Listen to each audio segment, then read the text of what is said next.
Hi everyone. This video is a mega compilation of all my custom campaign breakdowns on the channel so far, from Coldfront all the way up to my most recent breakdown of Dead South. It's been a very eventful year. Playing through so many custom campaigns and sharing my findings with you all has been a lot of fun, and I'm grateful to everyone who has shown me love and support. I have a lot of ideas for videos moving forward. Whether it's a ranking, a campaign breakdown, or a lore video, I hope you guys enjoy the content moving forward.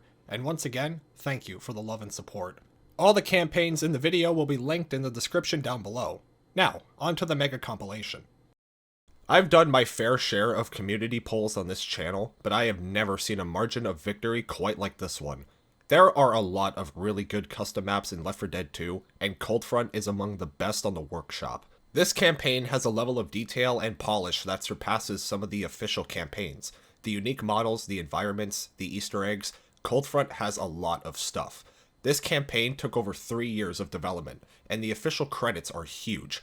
A full team of people worked on this map, and it shows. Coldfront is an excellent campaign. The levels are well designed, the map looks amazing, and on the lore side, we have a lot of small details to talk about. So, without wasting any more time, let's break down the story behind Coldfront.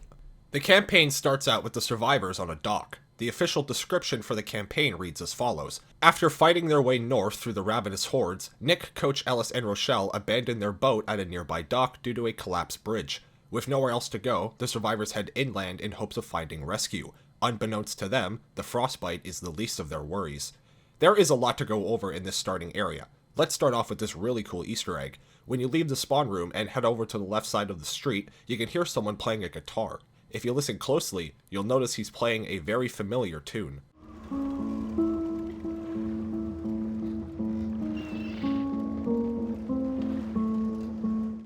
And if you fire your gun, the guitarist will abruptly stop. Custom maps are full of small Easter eggs like this, and I'll do my best to cover all of them as we go. As you play through Coldfront, you may have noticed a lot of small changes to the environment and the infected.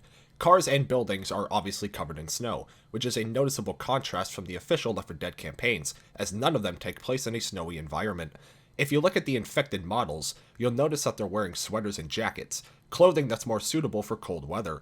The skin of the special infected models appears blue and pale, clearly damaged by the harsh weather conditions. Speaking of small changes that add a lot to the experience, check out this alarm car from No Mercy. This is what happens after you shoot it. Standard, right? The car alarms in Coldfront, however, instead look like this. Here's another small change. Cars in Coldfront have running engines that you can hear when you get close enough. It's not just the cars either. The generators also have their own ambient sound effects. It may seem like a bunch of small tweaks, and they are, but small things add up over time, and it adds a lot to the immersion of this campaign. Now, let's move on. In Chapter 1 of Coldfront, you can sometimes find this key. This key has a completely random spawn every time you play, but in my experience, it was always along the path and easy to find. You're probably wondering, what does this key do? We'll get to that in just a second. For now, let's move on to the halfway point of Chapter 1, where we have a few things to talk about. The first thing is this advertisement. 3 toys are displayed, and their names are Jumbo, Viper Active Steve, and Fred the Gator. You're probably wondering why I'm pointing this out as well, and I promise it will be important later. The second thing I wanted to point out is this American flag, a clear indicator that we're still in the United States. And finally, before you drop down from the hotel, you can find this door on the right. This is what the key unlocks, and when you head inside, you find the Coldfront Developer Room, a small room that features relaxing music. The Left 4 Dead 1 survivors are also hanging out here, and you can find various nods to Coldfront contributors. The Developer Room also features this image of Rocket Raccoon, an adorable picture of a cat named Boo Boo, and this plushie rocking dual pistols. Coldfront is full of fun Easter eggs like this, and I promise I will get to all of them, but we still have a few things to break down. Here's another really cool piece of trivia. Coldfront was inspired by the Roblox game Left to Die. It's basically just Left 4 Dead, but in Roblox. Chapter 1 of Coldfront also matches the layout from Left to Die almost perfectly. Sadly, this Roblox game is only 1 chapter long, and it was unfortunately discontinued. For anybody who still plays Roblox, the game is a lot of fun, and plays a lot like the original Left 4 Dead games. Now, let's head over to the end of Chapter 1, where the survivors officially arrive at their first evacuation center, Century Mall. Once you open the door and finish up the event, we have some graffiti to break down. The first bit of graffiti is right before you enter the safe room, and it reads as follows. The whole town is overrun. Does anyone have a plan? Shoot first, think never. Once you enter the safe room, we have even more graffiti to break down. Sita didn't tell me the air was infectious. Sita didn't tell me those things could spit acid. What was Sita even doing? Leaving us for dead. Roll credits. What the hell is the army doing? Trying to keep you alive. Don't trust these guys. They're hurting us up without explaining a thing. We have no other choice here. Disobeying equals dying. Just follow the orders. Based on the wall graffiti and other hints found in Chapter 2, Sita and the military turned the Century Mall into an evacuation center, but just like all the other evacuation centers in Left 4 Dead, it was overrun by the infected. Hundreds were left to die, and the military pulled out of Century Mall, but we can confirm that there were some survivors. We'll get to that in due time. For now, let's head over to Chapter 2. While fighting through the mall, you may have noticed some common infected wearing purple uniforms that say Century Mall. They look very, very similar to the Willamette employee uniforms seen in Dead Rising 1. At the start of Chapter 2, the survivors walk through a gun store. At first you may be thinking, sweet, now I can get some Tier 2 weapons. But once you head inside, the store only has Tier 1 weapons, and you can find a sign saying all the auto shotguns are sold out. Once you head deeper into Century Mall, you find the signs of an abandoned evacuation center. Zombified Sita agents in hazmat suits can be found in this area, along with various Sita tents. Chapter 2 isn't very long, but we still have a few things to talk about. A few minutes into Chapter 2, the survivors find a safe room. This can be confusing for a lot of players, as you're only a few minutes into the chapter, but as you walk towards the door, this happens. This is a really cool fake out. The only problem is that it happens very early in the chapter, so experienced players can see this coming. It's still a really cool event regardless. Also watch out for the bookshelves, they will instantly down you. Once you head inside the safe room, you can find a pile of dead bodies. Blood is everywhere. These survivors were torn apart by a tank from inside the safe room. Sounds terrifying, doesn't it? A dead body against the wall can be seen holding a radio, and once you head to the other side of the safe room, you find a destroyed piece of drywall and a safe room door on the ground. You can also find some graffiti that reads as follows: "Area is overrun. Hide and wait it out. Low on ammo, food, and morale. We're screwed. I always imagined I'd be a badass, but I'm just a human. Better than being infected. Don't give up." Shortly after, the survivors walk through a store called Squid Records, a store that sells CDs. If you take a closer look at some of these CDs, their names are, well, interesting. Some of these names include Chocolate Helicopter Annihilation, My Dog the President, Pulsating Garbage, and finally, I Married My Own Pants. I also found Rick Astley's Never Gonna Give You Up, which I thought was pretty funny. Century Mall is full of advertisements. Some of them are reused from other campaigns, but Coldfront also features a lot of original advertisements. For example, you can find this throughout Century Mall. Canada. The views are different here. Jay's Tours. Century Mall also has an IKEA store, and it's honestly one of the best parts about Chapter 2. Again, there isn't a store like this in any of the official campaigns, and seeing detailed, original stuff like this in a custom campaign is really cool. Now, let's head over to the van at the ending of Chapter 2. This is another solid event that's actually pretty hard. The parking garage is very dark, and there are plenty of line of sight breakers for the infected. If you're unlucky, you'll also get a witch spawn during the run to the safe room. Now, let's head over to Chapter 3, where we have even more wall graffiti to break down. Don't shoot the crying ones. What? Zombies don't cry. It sounds human, but will tear you to pieces. This is nothing like the movies. No shit, Sherlock. Comms went silent, ammo running low. What's the protocol now? Pray. There is a lot to talk about in Chapter 3. Let's start with this dialogue interaction between the survivors. Ooh, damn, this is cold. God damn it, it's cold. Sure is cold out here. Hey, guys. Snowball fight! Ellis, we are not having a snowball fight. You're probably wondering how these voice lines are even in the game. None of the official Left 4 Dead maps take place in a cold or snowy area, so what's the deal with these voice lines? From what I was able to gather, Valve had extra time while recording dialogue for the passing, so they recorded extra lines specifically for community maps. This is such a cool piece of trivia, and again, it really helps these custom maps stand out. I'll be sure to point out more of these community voice lines in future breakdowns, but for now, let's get back to some lore analysis. Chapter 3 is full of Sita tents and military vehicles. Abandoned buses, tanks, trucks, and APCs are everywhere. If you look to the left of the mall entrance, you can find a Sita tent with 3 dead soldiers. If you walk up to the radio and listen closely, you can hear this.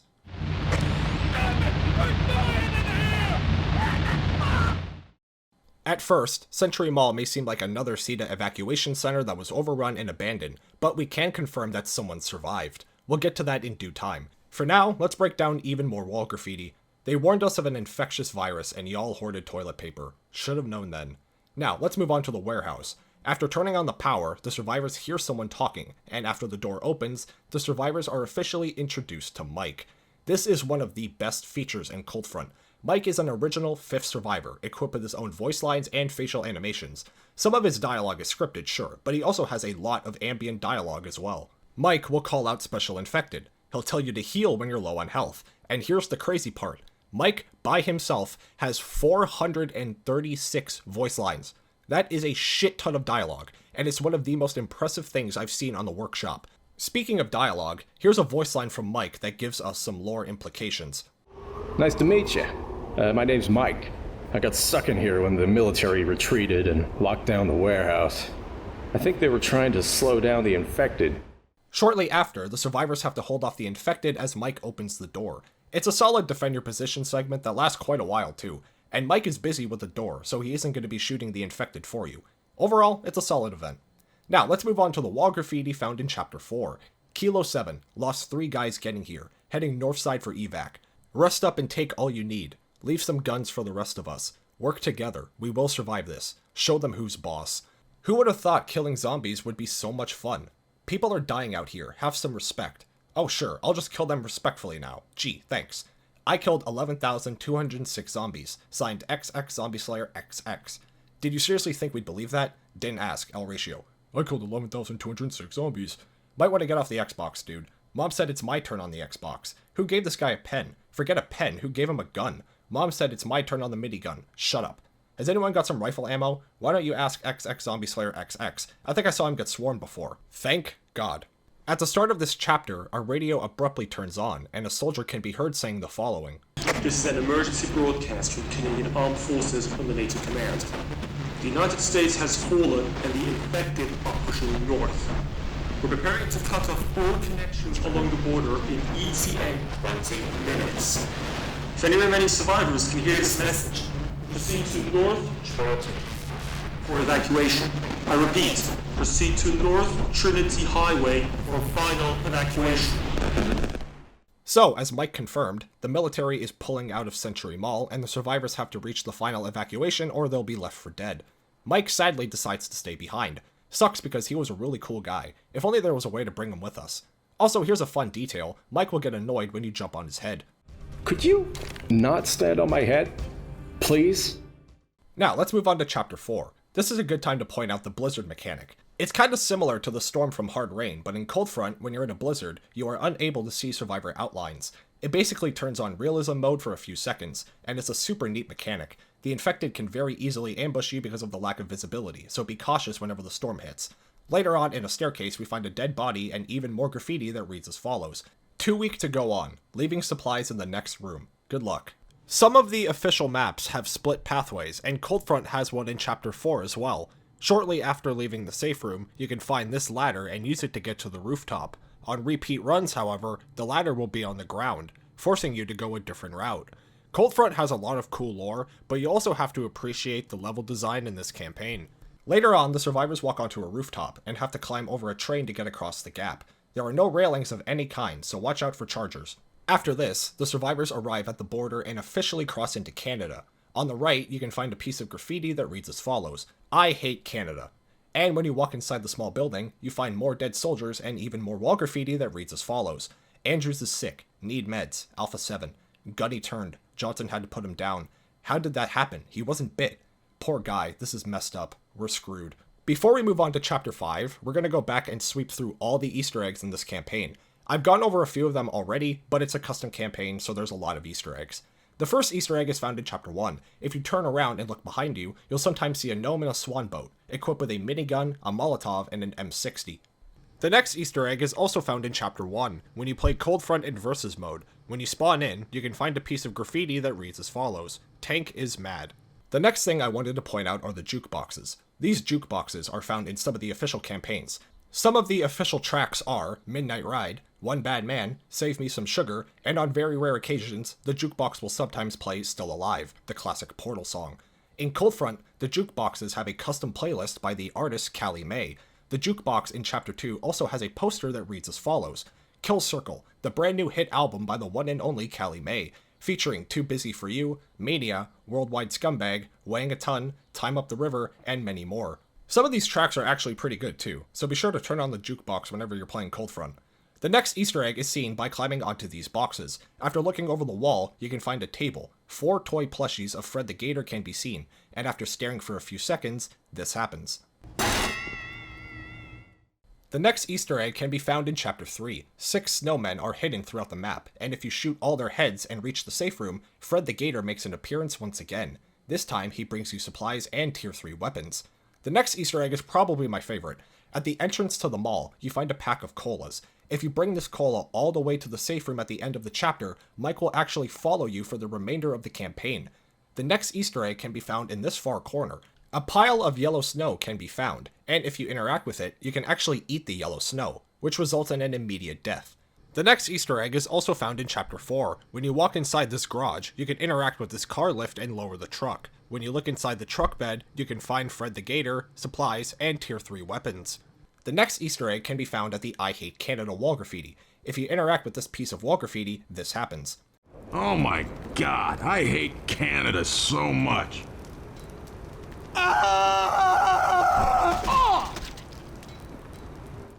And the final Easter egg can be found near the end of Chapter 5. Fred the Gator can be found in a box, holding a sign saying hello. Now with all that out of the way, let's move on to the wall graffiti found at the beginning of Chapter 5. I'm running on caffeine, nicotine, and hate. Why do we still have PT at 0400 during this shit? If we survive this, they better let us grow beards. Now, let's move on to Chapter 5. After a short walk, the survivors find a radio, and 2 soldiers can be heard having a conversation. It's a very similar setup to the parish, but it's important to keep in mind that these soldiers have their own unique voice lines. The soldiers say that the demolition crew is not going to wait for them, so they have 5 minutes to reach the bridge. The finale of this campaign is awesome. It's a gauntlet similar to the parish, but instead of running in a straight line, you are instead fighting through warehouses, gas stations, and highways. This finale also has 2 different endings depending on how fast you make it to the bridge. If you make it to the bridge in less than 5 minutes, you cross over and board an APC. If it takes you more than 5 minutes to reach the bridge, it explodes and you have to wait for a helicopter. Stuff like this is super cool, and it adds a lot of replayability to this campaign. Knowing that there's a timer in the background puts a lot of pressure on the player, but that's what makes it so fun. If you make it across the bridge, you can also find 3 soldiers from the Canadian Armed Forces, all with unique models and voice lines, and they'll even shoot the infected for you. After crossing over the bridge, the survivors get into the APC as the bridge explodes behind them, and that concludes the story behind Cold Front. This is one of the best custom campaigns in the workshop. The polish, the innovation, the Easter eggs, there is a lot of stuff in this campaign, and I hope you guys enjoyed the video. If you haven't played Cold Front already, you should. It's a fantastic campaign that is 100% worth your time. So, what's another custom campaign I should break down? If I missed anything, or if you guys have anything to add, be sure to let me know down below. Thank you guys for watching, and I will see you in the next one. We're back with another custom campaign breakdown, and up next, we'll be going over one of the best campaigns on the workshop, Back to School. This is a fantastic custom map. The presentation, the level design, the innovative mechanics are among the best I've experienced. This campaign is 6 chapters long, and it's full of small details and Easter eggs, and despite being a custom map, this campaign actually ties into the main story of Left 4 Dead in a very clever way. This is going to be a long one, so, without wasting any more time, let's break down the story behind Back to School. The campaign starts off with an intro cinematic. Before we talk about Chapter 1, we have a few things to break down in the opening seconds of this campaign. Firstly, we have this dead body on a car, along with this piece of text that says, 10 days after the first infection. Secondly, during the cinematic, you can see a sign saying, Welcome to Borden City. If the name Borden sounds familiar, that's because it is. Let's head over to Chapter 2 of Crash Course, where you find this piece of paper listing off CETA evacuation centers. Second to the bottom, you can see the name, Borden High School. Based on the evidence presented, we can safely assume the following. 1. The survivors are still in Pennsylvania, and 2. Back to School is a prequel to the story of Left 4 Dead 1. We know that No Mercy takes place 2 weeks after the first infection. 2 weeks is obviously 14 days. Back to School takes place 10 days after the first infection. So, we know that Back to School takes place 4 days before the events of No Mercy. This is such a clever way to tie into the main story of Left 4 Dead, and I cannot express how much I love this setup. Now, let's start breaking down Chapter 1. Shortly after leaving the starting area, the survivors come across a house. When you enter the house, you can find some graffiti that reads as follows. Thank you for these 20 wonderful years of marriage. Farewell, my darling. And when you open up the door, a dead body falls out of the closet. When you go to the second floor of the same house, you find even more graffiti that reads as follows. I'm so sorry, darling. I'm so sorry. And when you look inside the bathtub, a dead body of a witch can be seen. And finally, when you head to the attic, you find another dead body and even more wall graffiti. If you're reading this, you're probably luckier than I am. We thought they would come from the ravine. We were wrong. I'm immune. My daughter and wife? Not. I'm staying till the end.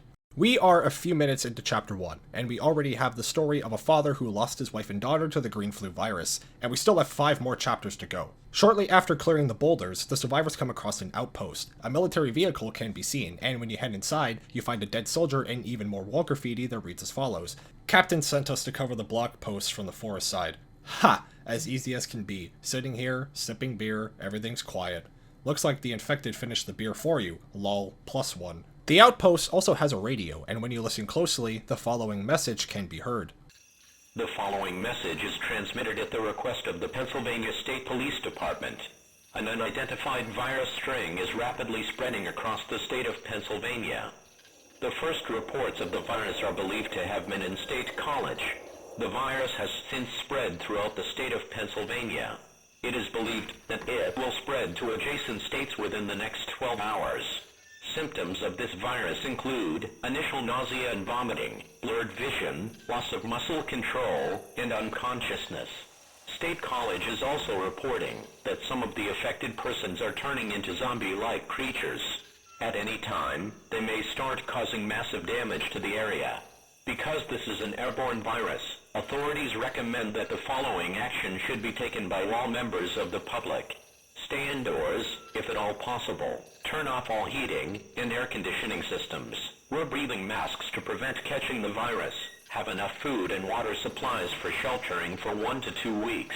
If you catch this virus and show symptoms of turning into a zombie, you will be quarantined in your home for an indefinite period of time. Any residents not in the state of Pennsylvania hearing this message should also take these precautionary actions. If the virus continues to spread, these actions will be taken by your governments as well. Most importantly, stay safe in this situation. Unruly behavior will not be tolerated. You will be arrested. Shortly after, the survivors cut through a military outpost. We have a few things to talk about in this area. The first thing is the sheer amount of CETA body bags, all lined up on the side of the street. And the second thing are the school buses that say Borden High School. We also have even more wall graffiti to break down. Let's start with this one. Fairfield is overrun. Only hope, Borden. You can also find this highway sign in front of the tunnel saying Fairfield, which is the location of the No Mercy campaign. On the right-hand side, you can find a CETA tent with a whiteboard that reads as follows. Checkup procedure. Standard medical test. In case of infected suspicion, quarantine. Open passage for the immune only. Shoot to kill on first sign of infection. If you see this fucker, call to HQ. The picture of a boomer can be seen at the bottom of the whiteboard. You can also find a CETA evacuation notice telling the survivors to head towards Borden High School. When you walk to the other end of the street, you can find another piece of wall graffiti that reads as follows. Military are coming back. 10 a.m. Borden High School. Shortly after, the survivors enter a mine shaft. Before you enter the safe room, you find a dead body and a piece of wall graffiti that reads as follows. Don't bury them. These assholes didn't want to let us in. Later on, when you enter the safe room, we have even more graffiti to break down. It's all lost now. The block post is destroyed. Captain McTavish is dead, and we are the last. Heard on blog post about these 2 crazy rednecks and about their mines asylum. You can use it as we are. Now, let's head over to the beginning of chapter 2. Shortly after leaving the safe room, the survivors come across a broken fence with barbed wire. On the left-hand side, you can find a piece of graffiti that reads as follows. No one sets foot on my land. No one. Shortly after, the survivors walk through the fence and are met with a very disturbing scene. A pile of burning bodies can be found. Some of the zombies were even impaled on pikes. Next to this bonfire, we have another piece of wall graffiti. I don't care if your heart beats or not. You will all burn in hell. After walking past a few more bonfires, you can find even more wall graffiti that reads as follows. I will send you all to hell, bastards. This is my property.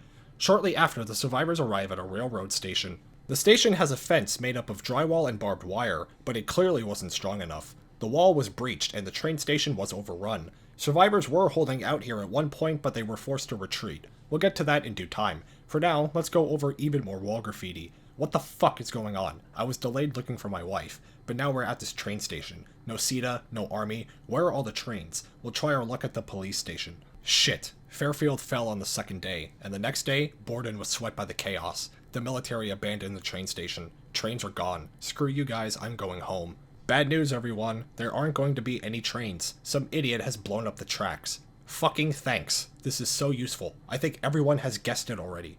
Shortly after, the survivors exit the train station and cut through a CETA trailer. When you get inside the trailer, a radio can be seen on the table. When you interact with the radio, you can hear the following.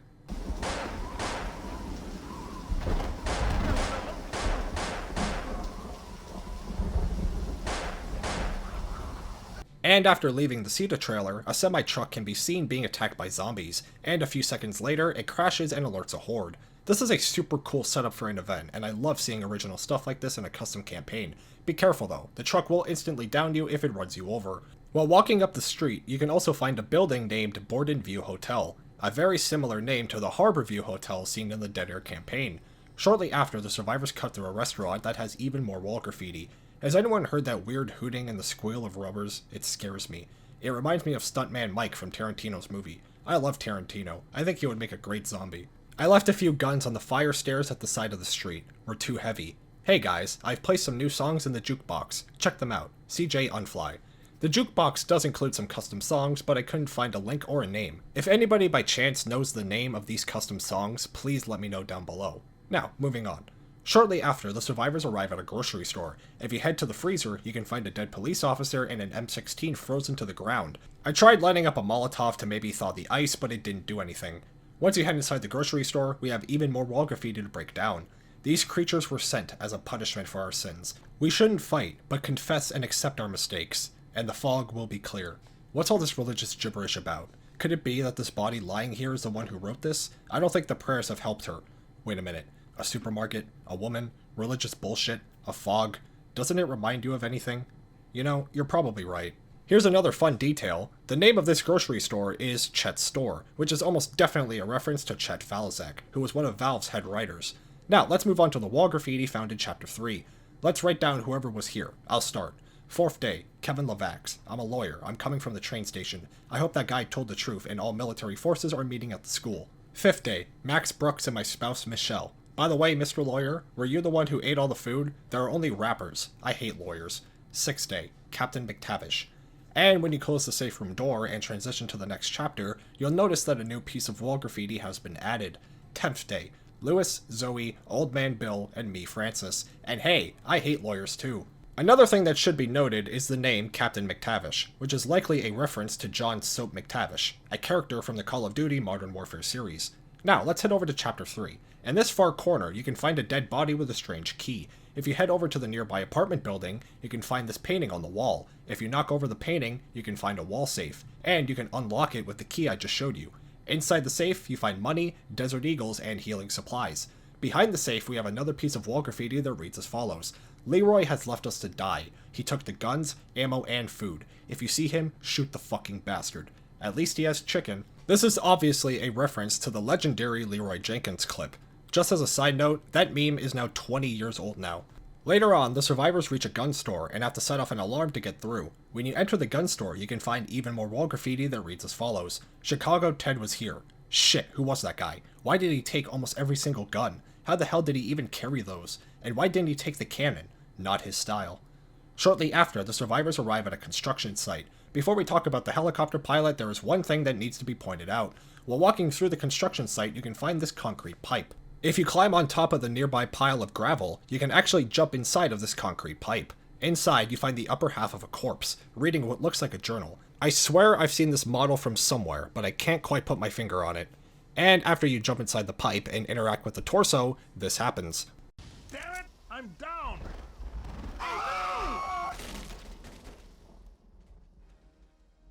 Now, with that fun Easter egg out of the way, let's move on. After climbing to the top of a building, the survivors find a radio and use it to contact the helicopter pilot. After a very short wait, the helicopter arrives, but something is wrong.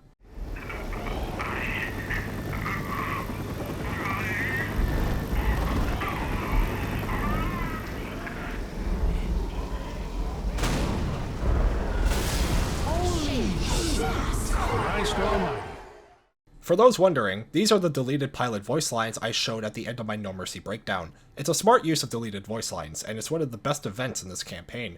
After this, the survivors enter the sewers. This is a good time to point out one of the many Easter eggs in this campaign. Throughout this campaign, you can find this teddy bear, wearing a hat and holding a heart that says, "From Russia with Love." This teddy bear is hidden throughout the campaign. Sometimes he's hiding indoors, other times he's watching you from a third-story window. We'll talk about this teddy bear in more detail later, but for now, let's break down even more wall graffiti.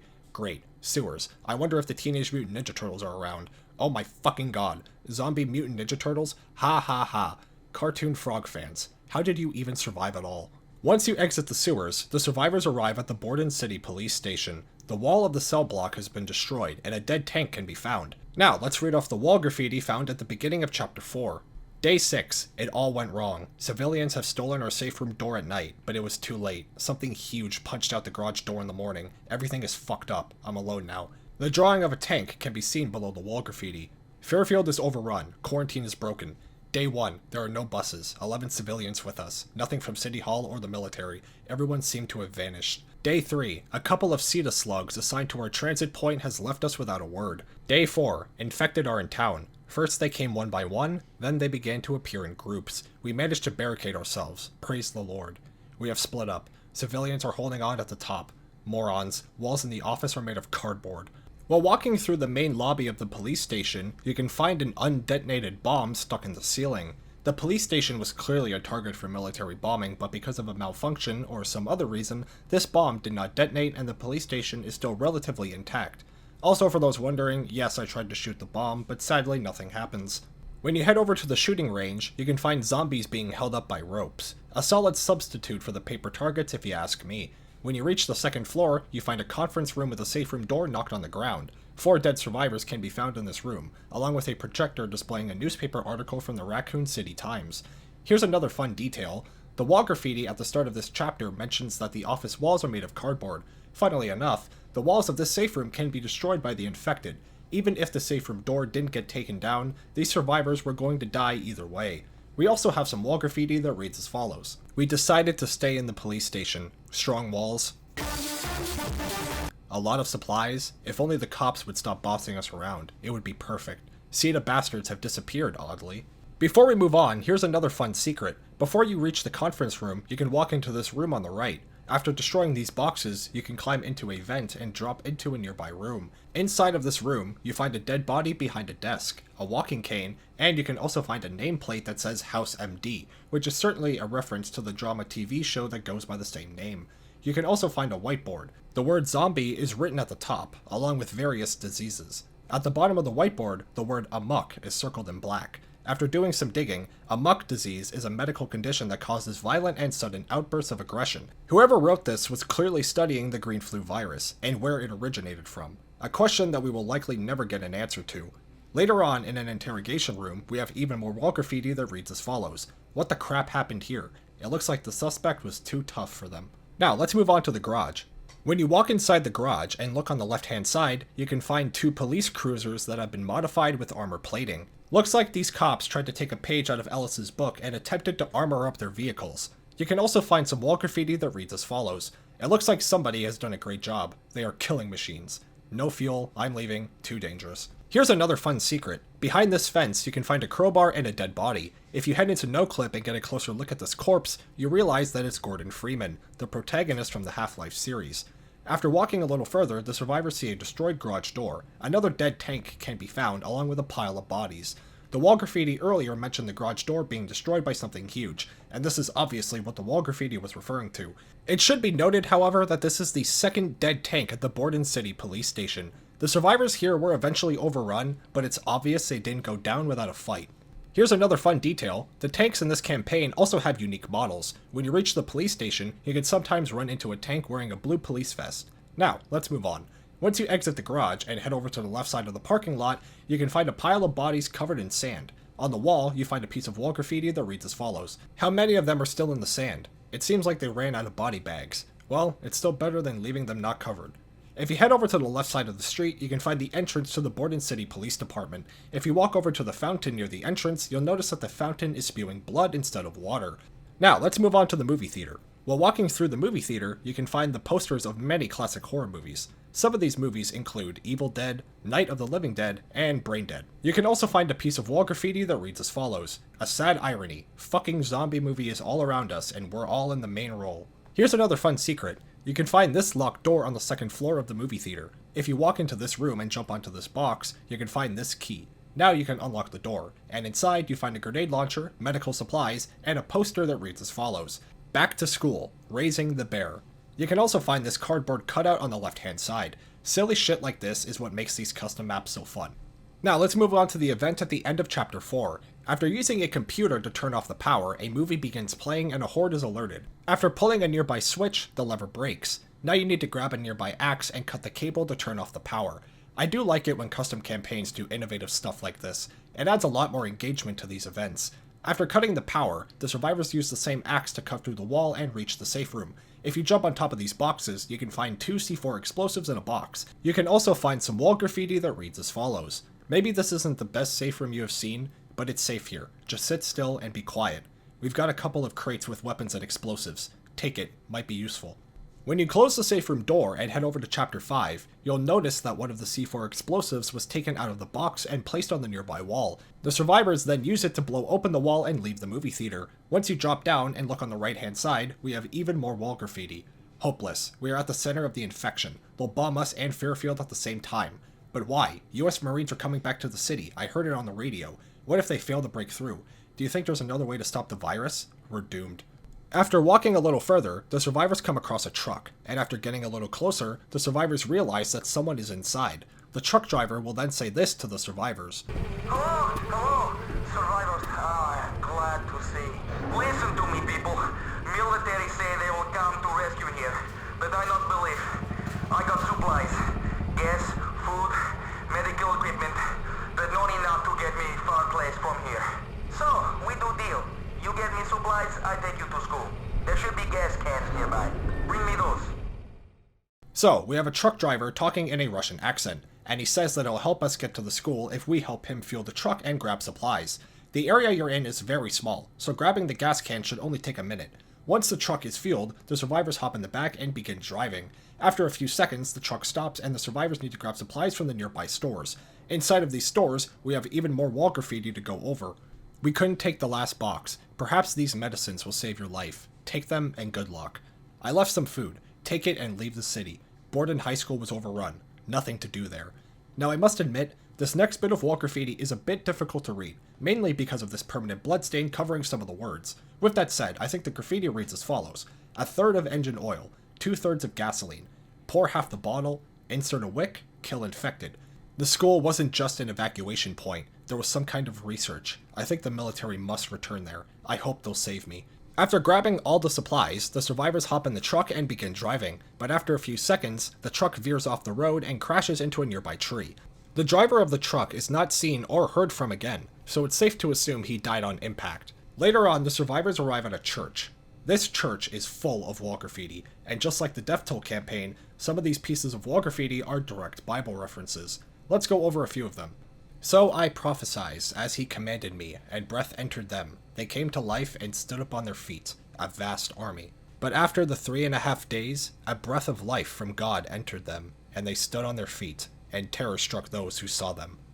On that day they will be terrified, stricken by the Lord with great panic. They will fight their neighbors hand to hand." Now that we got some Bible references out of the way, let's break down even more wall graffiti. "Repent, the end is extremely fucking nigh. God is dead." What moron wrote this? I saw this graffiti 50 times already. This graffiti scares the hell out of me. Not only you. Here's another fun secret. When you get inside the church and walk to your immediate right, you can find this hidden key. This key unlocks the hatch at the top of the church, and when you head inside, you find a dead priest and even more wall graffiti that reads as follows: "Good Lord, give me strength. They are so fast, I can't handle them. This isn't my flock."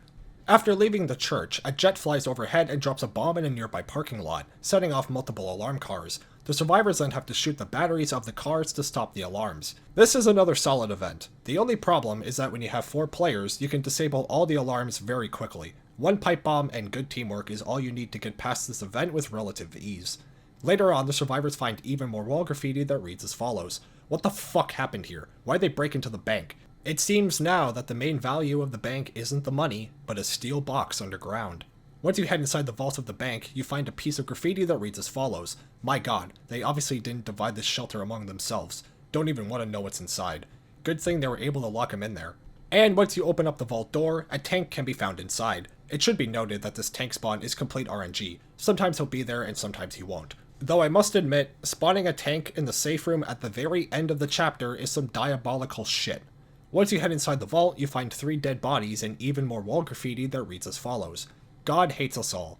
Step 1. Take your revolver. Step 2. Aim for your fucking head.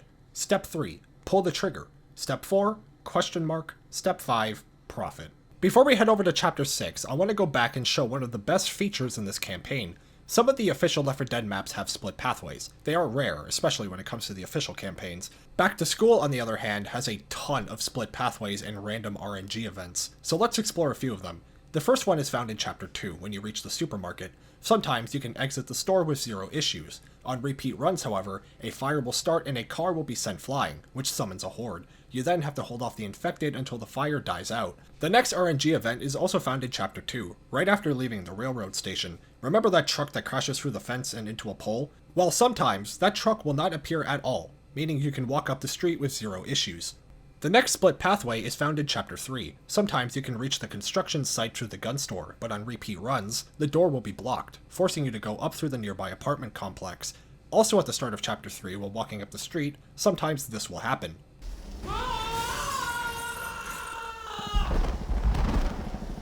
The next split pathway can be found once you reach the police station. Sometimes the cell door will be open and you can walk through and reach the safe room. If you're unlucky, however, the cell door will be closed, forcing you to start a fire and then pry the cell door open by using a nearby sign. The next RNG event can be found in Chapter 4 after leaving the police station. When you walk up the street, a fighter jet bombs a nearby building, which summons a horde. And the final split pathway can be found before entering the movie theater. You walk to the right-hand side of the street and enter the movie theater through a side entrance. The second pathway is on the left side of the street. The survivors cut through a nearby building and then enter the movie theater by climbing onto the rooftop. Now, let's head back over to Chapter 6. After leaving the bank, the survivors officially arrive at Borden High School, and just like all the other CETA evacuation centers in Left 4 Dead, it's already been overrun by the infected, and the chaos is apparent when you lay eyes on the school for the first time. Zombies are everywhere. Dead bodies are littered throughout the streets, and there are no signs of any CETA or military personnel. If you head over to the right side of the street, you can find an excavator and a pile of burning bodies. Remember, we've seen this before in the Sacrifice comic and the motel in Dark Carnival. The military burns the corpses of the infected in an attempt to prevent the spread of infection. It should also be noted that the fire is still going, which means Borden High School was overrun not too long ago. The survivors enter the school through the basement. A broken water pipe has partially flooded the school, slowing your movement speed. Once you get up the stairs and reach the first floor, we have a lot more stuff to talk about. When you walk into the classrooms, you can find this written on the chalkboards. Borden High School was not just reformed into an evacuation center, they were also training the survivors, teaching them the basics of survival, weapons, and other useful tips. Let's read off some of these lessons. Lesson 1. Zombie. Zombies are the plague and the human race is their host. The lucky victims are devoured, their bones scraped clean, their flesh consumed. Those not so fortunate join the ranks of their attackers, transformed into putrid, carnivorous monsters. Conventional warfare is useless against these creatures, as is conventional thought. The science of ending life, developed and perfected since the beginning of our existence, cannot protect us from an enemy that has no life to end. Lesson 2. Weapons. Edged weapons and power tools, firearms, and Molotov cocktails. Lesson 3. Survival. Survival is the key word to remember. Not victory, not conquest, just survival. Knowledge is only part of the fight for survival. The rest must come from you. Personal choice, the will to live, must be paramount when the dead begin to rise. Without it, nothing will protect you. Ask yourself one question. What will you do? End your existence in passive acceptance, or stand up and shout, I will not be their victim. I will survive. The choice is yours.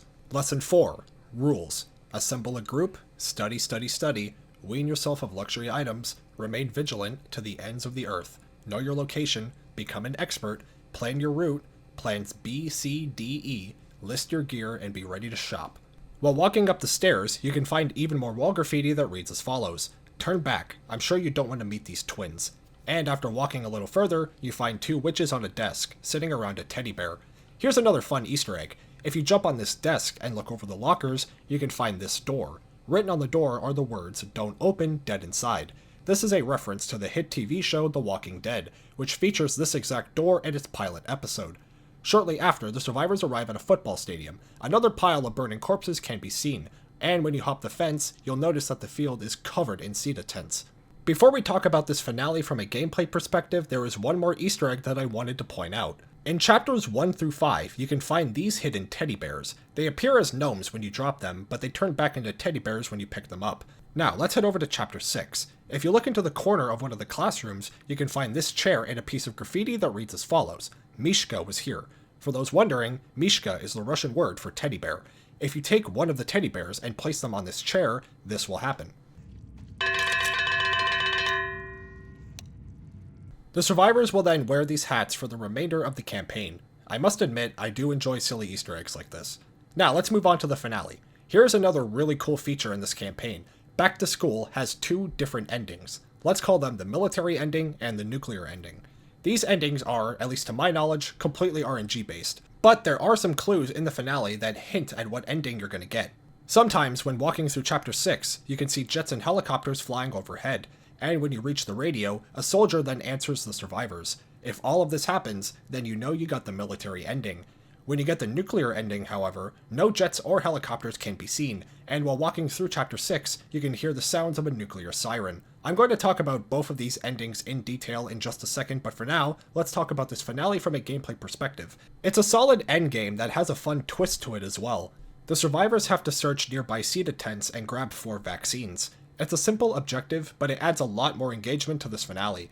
Now, let's talk about the military ending first. After fighting off the infected hordes, a helicopter arrives and rescues the survivors. Instead of fading to black, we get a cutscene of a military convoy heading towards Borden High School. A tank is seen driving at the back of the convoy, and after stopping for a few seconds, the tank then takes aim at a tank.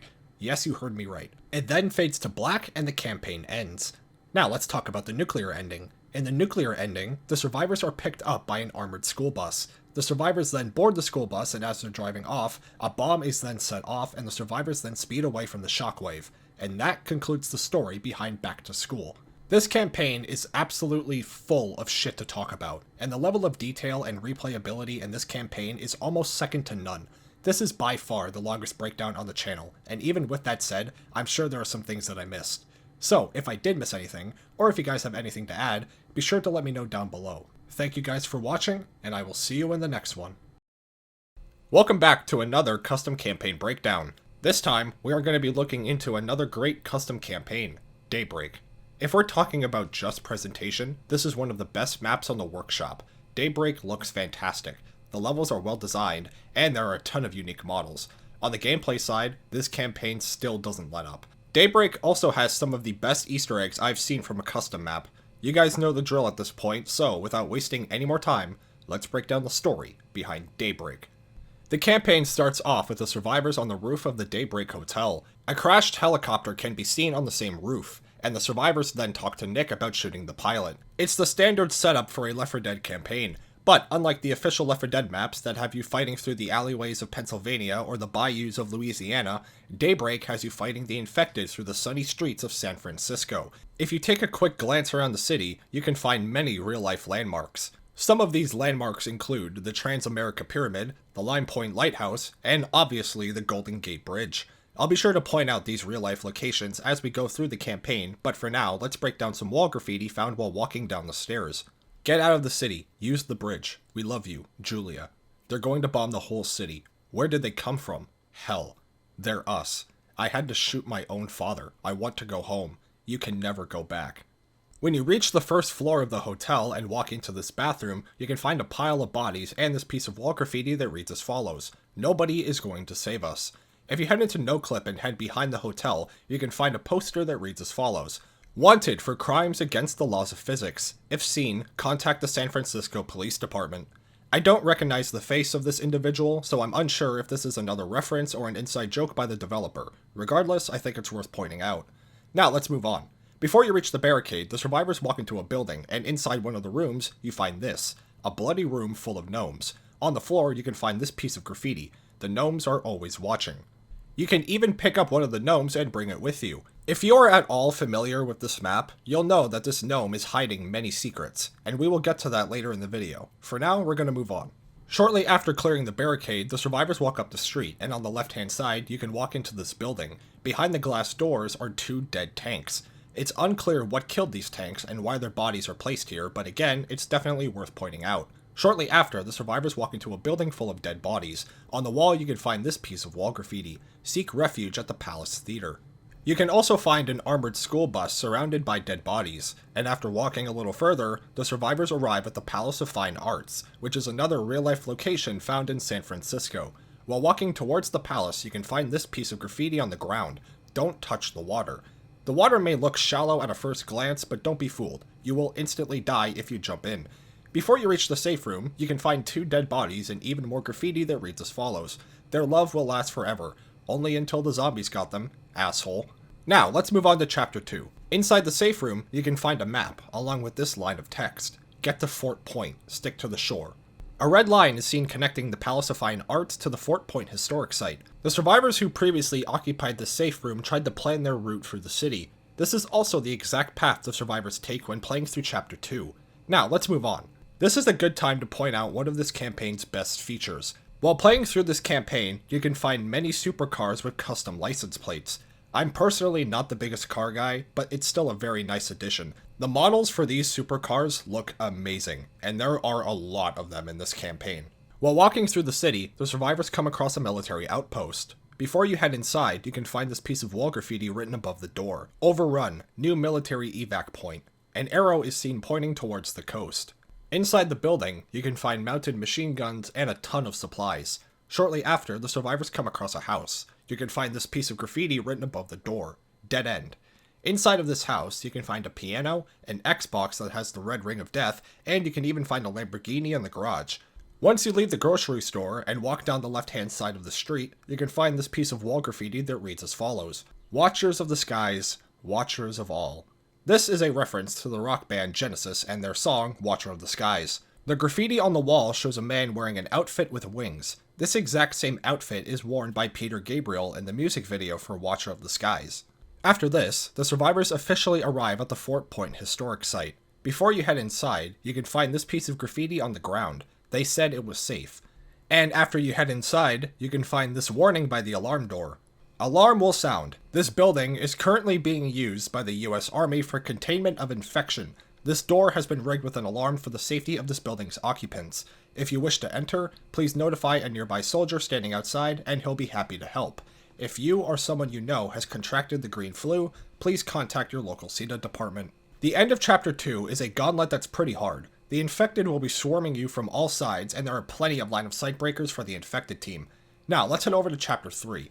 Shortly after leaving the safe room, the survivors finally reach the Golden Gate Bridge, and this is easily my favorite chapter in the entire campaign. It's very similar to the bridge from the parish, but it's doubled in size and a lot more dangerous. There are guardrails, but the bridge also has a lot of holes, making it a prime location for instant kills. Once you reach the halfway point of the bridge and walk to the right-hand side, you can find these 3 plaques. For those wondering, these 3 plaques are also real and can be found on the Golden Gate Bridge. Shortly after, the survivors realize that the bridge has been destroyed by a passing cruise ship. The group then uses a forklift to move a car and get on the boat. Before we head over to Chapter 4, there is one more thing that needs to be pointed out. If you look at the front of the cruise ship, you can see the name Francis. Once you board the cruise ship, you can find debris and cars that fell from the bridge. You can also find some wall graffiti that reads as follows: "Why doesn't it sink? The ship is a zombie too. Anybody left?" When you head inside the ship and check one of the cabins on the left-hand side, you can find a bathroom covered in blood. A chainsaw can be seen on the ground, and a pile of bodies can be seen inside the closet. Now, let's move on to Chapter 4. After reaching the top of the cruise ship, the survivors find a pool full of bodies, and after climbing a ladder, the survivors get back onto the Golden Gate Bridge. While walking on the bridge, you can find the sign that reads as follows: "Please, do not leave your vehicle under any circumstances." After this, the survivors enter a CEDA trailer and hear 2 soldiers talking. The survivors then leave the CEDA trailer, which triggers an alarm. You then have to fight the infected through the bridge and turn off the alarm. It's another solid event that poses quite the challenge. Be smart with your pipe bombs and you should be fine. After turning off the alarm, the survivors get off the Golden Gate Bridge and head down an elevator. When you reach the bottom, you can find another piece of wall graffiti. Watcher of the skies, watcher of all. After walking through the door, the survivors see a helicopter flying overhead and decide to follow it. After walking up the street, we arrive at the Lime Point Lighthouse, another real-life location found in San Francisco. When you enter the lighthouse, you can find a safe room door on the ground and dead bodies are seen everywhere. The survivors then take a nearby boat to Alcatraz Island. On the boat, you can find a radio that you can interact with, and once you get off the boat, we have some wall graffiti to break down. It's a trap. They'll let you on, but won't let you leave. Now, before we talk about this finale from a gameplay perspective, there is one more Easter egg that needs to be pointed out. Remember this gnome? Well, this little guy here is the key to unlocking this campaign's many secrets. Throughout the Daybreak campaign, you can find these red doors. These doors are locked at all times unless you bring the gnome with you.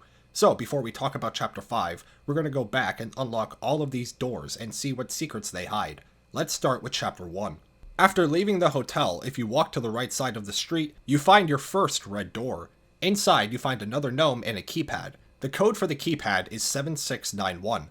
You're probably wondering where I got this code, and I promise I will get to it later. When you punch in the code and open up the door, you find a flamethrower.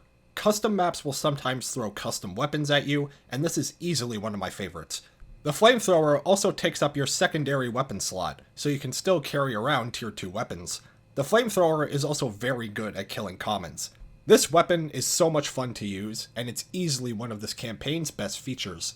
Now, let's head over to the end of Chapter 1. Right before you reach the Palace of Fine Arts, if you walk into this building on the right and head up the stairs, you find another red door. And after heading inside, you find a room full of gnomes. Sitting at a table, you can find these green pills, and after interacting with them, this happens.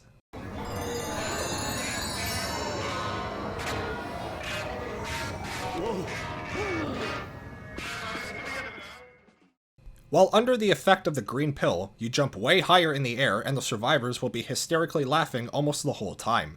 Now let's head over to Chapter 2. When you reach the military base, a red door can be seen on the first floor, and after heading inside, you find another room full of gnomes. You can also find a map with red dots all over the world, and if you look on a table, you find a bong, and after you interact with it, this happens.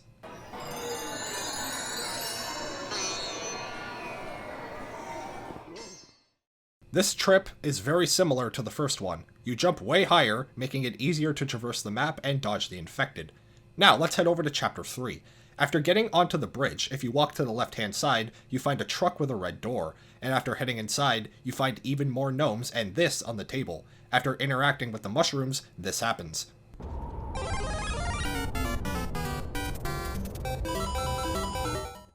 During this trip, you have to collect 100 coins on a bridge. Instead of moon jumping, your movement speed is cranked through the roof and you get a smaller jump boost. Just be mindful and don't run off the bridge. After collecting all 100 coins, a rainbow road then spawns, and you can take it all the way to the end of the bridge. You can even bypass the forklift event by doing this. Also, before we move on, there is one more funny detail I forgot to mention. The gnomes will actually talk to you. Some of their lines are funny, other times it's very ominous and cryptic. Some doors can't be closed once they've been opened. Be careful where you tread. Now, let's head over to Chapter 4. After going down the maintenance elevator, you walk to the left-hand side and find another red door, and after going inside, you find a gnome who calls himself the Gatekeeper. After pulling a nearby lever, a portal then opens and the survivors head inside. The survivors then see a structure in the distance and head towards it. After taking a look around, it's obvious we're not in San Francisco anymore, so let's just call this place the Gnome Dimension. After heading inside, the survivors see a giant gnome sitting on a throne, and after walking down the stairs, the Gnome King will then say the following. Oh, my son has returned home. Place him on the pedestal, and I will give you a reward. After placing the gnome on the pedestal, you are then rewarded with the flamethrowers I showed in Chapter 1. On the table, you can find this 4-digit code, 7691, which is the code for the aforementioned door.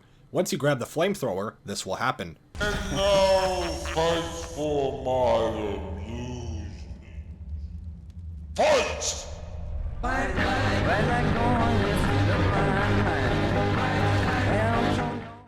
The The survivors then have to fight off the infected hordes. This is a very long defend your position segment, but you have a ton of pills and medkits to make things easier. The area is also very wide open, so the infected aren't going to be catching you by surprise. After fighting off the infected hordes, the Gnome King will then say this to the survivors. Oh, you're still alive. Well, shit. Yeah. Well, why don't you just get the fuck out of my castle? I'm bored with you. And after walking down the stairs, you find the same gnome you met back in Chapter 1. The gnome will then say this to the survivors. This doesn't get me, man. I'm like a free spirit, dude. But you understand me. You understand me. The seeds of the apocalypse are planted with burning hellfire. And after walking through a portal, the survivors return to San Francisco. Before we talk about the finale, however, there is one more gnome Easter egg that needs to be pointed out. When you reach Chapter 5 and head inside this building, you find another red door. Inside, you find a ton of supplies, another map, and this gnome sitting in front of some purple pills. When you walk inside of the room for the first time, the gnome will say this to you. Who the fuck are you? Whoa. You guys are really tall. I'm dripping balls. You're really ugly. And after you take the purple pills, the gnome will then say this.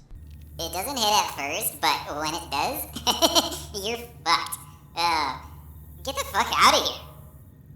Now, before we talk about the finale, here's another fun Easter egg. If you look past this fence, you can see a figure in the distance, and after going into NoClip and getting a closer look, you realize it's the G-Man, a character from the Half-Life series. Now, let's finally talk about Chapter 5. The survivors enter a nearby building and find a path to the rooftop. The survivors also find this piece of wall graffiti. My name is Gregory Lawson. I can't stand watching them do this anymore. It's not right. These people are all innocent. Carrier or not, I'm letting them out. I'm letting them all out. Alcatraz was used by CETA and the military to contain the infection, but the carriers were released from containment. Odds are they ended up infecting the survivors on the island, and Alcatraz was overrun by the infected. When you reach the rooftop, however, a helicopter pilot is heard talking to the survivors, and he says he can fly them out if the survivors fuel the helicopter. The finale of this campaign is solid. The survivors need to collect gas cans from the nearby cell blocks and fuel up the helicopter. There are plenty of staircases and ladders, making it easier to navigate the many floors of the cell block. In Versus mode, there are a ton of narrow hallways and small staircases, making them prime locations for ambush attacks. Before we end off the video, here's another fun Easter egg. Daybreak has 2 different endings.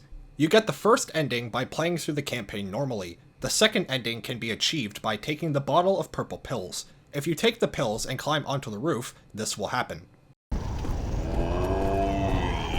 You shall pay for taking my son from me! Minions, attack!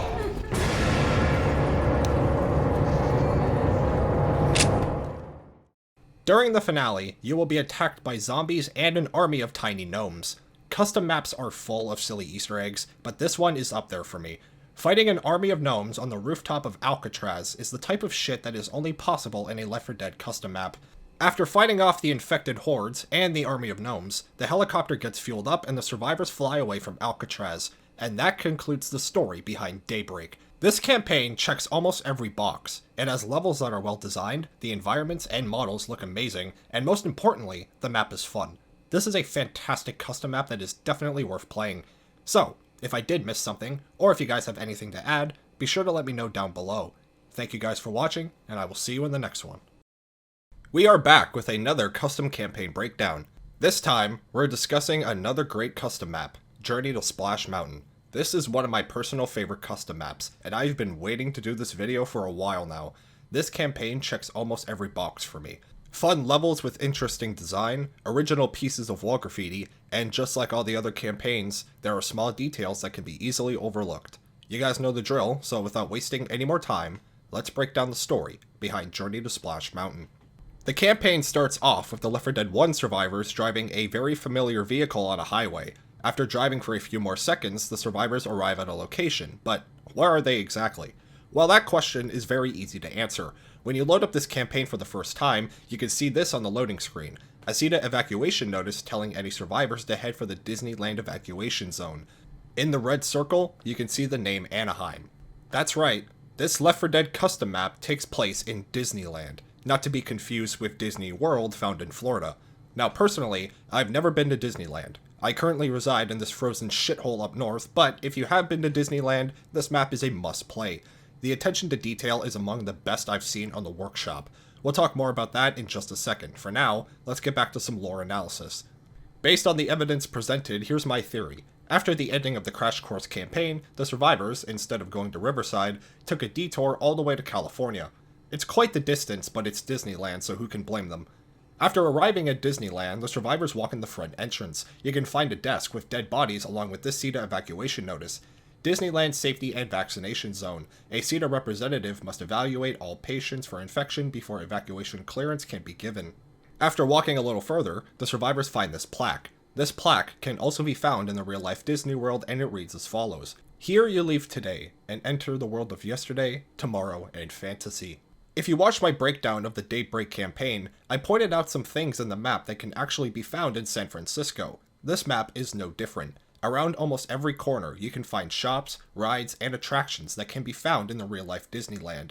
I won't point out all of them just because there's so many, but I will point out a few before we move on. Near the halfway point of Chapter 1, the survivors cut through the Penny Arcade, which was opened all the way back in 1955. Near the beginning of Chapter 2, the survivors walk past the Jungle Cruise attraction. If you walk a few feet to the right, you can find the Bengal Barbecue. The menu in the campaign looks just like the menu in real life. A good chunk of Chapter 3 is spent fighting the infected through the Haunted Mansion, and once you reach Chapter 4, the survivors finally make it to Splash Mountain. I'll point out more of these real-life locations as we move through the campaign, but for now, we're going to move on. After walking past the entrance, you can find dead bodies and a bunch of zombies. Just like all the other CETA evacuation centers in Left 4 Dead, the Disneyland evacuation zone has been overrun. Regardless, the survivors keep moving. After a short walk, the survivors cut through Walt Disney's apartment. When you head inside, you can find this hidden panel. After pulling the lever, a compartment then opens and a weapon can be found in a glass case. You can also find this note. Break in case of zombie apocalypse. Shortly after, the survivors arrive at the Penny Arcade and have to hold off the infected while the door opens. This is a fairly easy defend your position segment, just be mindful of any surprise attacks from the rooftops.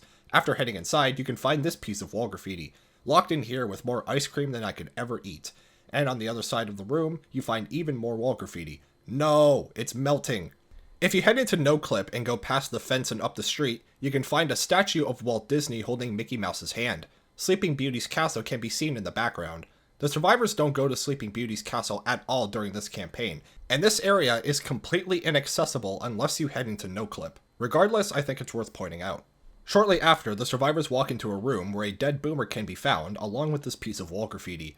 Boomers are disgusting. Sorry about the mess. Shortly after, the survivors find a safe room. You can find this piece of wall graffiti written outside the door. The birds won't shut up. It's on an endless loop. The safe room is the Enchanted Tiki Room, another real-life attraction found in the real-life Disneyland. Now, let's head over to Chapter 2. This is a pretty short chapter, but we still have a few things to go over. After leaving the safe room, the survivors walk through an alleyway, where a dead charger can be found along with a broken staircase. If you look at the nearby truck, you'll notice a trail of blood. After following the blood into the nearby building, you find a dead body in a storage room. After this, the survivors cut through the Indiana Jones Adventure, another real-life attraction found in Disneyland. Following a long walk, the survivors reach the safe room. Inside the safe room, you can find this piece of graffiti on the ground. Oh, great supply god. We have built this shrine for you. Please send us more supplies. But no more beans, it stinks in here. Now, let's head over to Chapter 3. Shortly after leaving the safe room, the survivors arrive at the Haunted Mansion. If you walk to the left-hand side of the entrance, you can find these names. Turns out this is another Disneyland attraction called the Pun Crypts. Some of these puns include, You Are Gone, Ray Incarnation, and I Am Mortal. Now, let's head inside the Haunted Mansion. After walking into a room, a voice is heard talking to the survivors. Welcome, foolish mortals, to the Haunted Mansion. I am your host, your ghost host. Kindly step all the way in, please, and make room for everyone. There's no turning back now. This room is called the Stretching Room. It's the first room you enter when touring through the Haunted Mansion. Before we move on, here's another fun piece of trivia. The narrator for the Haunted Mansion is Paul Frees, who did the narration back in 1969 when the attraction was first opened. Even after 50 years, Paul Frees' narration is one of the most iconic and beloved parts of this attraction. After the door opens, the survivors fight the infected through the mansion. In the hallway, you can find these creepy paintings, and after walking a little further, you can find this piece of graffiti on the ground. They laughed when I said it was a ghost. Now we're all ghosts, and I'm the only one laughing. Just outside the Haunted Mansion, the survivors find their next safe room. Inside, we have even more wall graffiti to break down. I dare the next chick who reads this to flash the camera during the drop. Well, it is called Flash Mountain, am I right? Why are we riding Splash Mountain in the middle of a zombie apocalypse? I don't know, lol. After leaving the safe room, the survivors finally make it to Splash Mountain. Before we talk about this chapter from a gameplay perspective, here's a neat piece of trivia. Splash Mountain doesn't exist anymore. The ride is still there, but it was rebranded in 2023 to Tiana's Bayou Adventure. Disney wanted the change because Splash Mountain had a direct association with the 1946 film Song of the South, a movie that was heavily criticized for its racist depiction of African Americans. Now, with that out of the way, let's talk about Chapter 4. Remember the Screaming Oak roller coaster from Dark Carnival? This chapter is very similar. The survivors take the Splash Mountain ride all the way to the end of the chapter. You can ride in the raft or jump out whenever you please. The raft moves very slowly, and the infected will be swarming you from all sides. During the ride, the survivors are stopped by a gate and have to find a nearby valve to open it, and you have to do this again a few minutes later. If I had to describe this chapter in one word, it would be chaotic. This is a difficult chapter, but it's also a lot of fun, especially when you're playing with your friends. Here's another fun detail. The ride ends with a massive drop, as seen here. If all the survivors are in the raft during the drop, this will happen.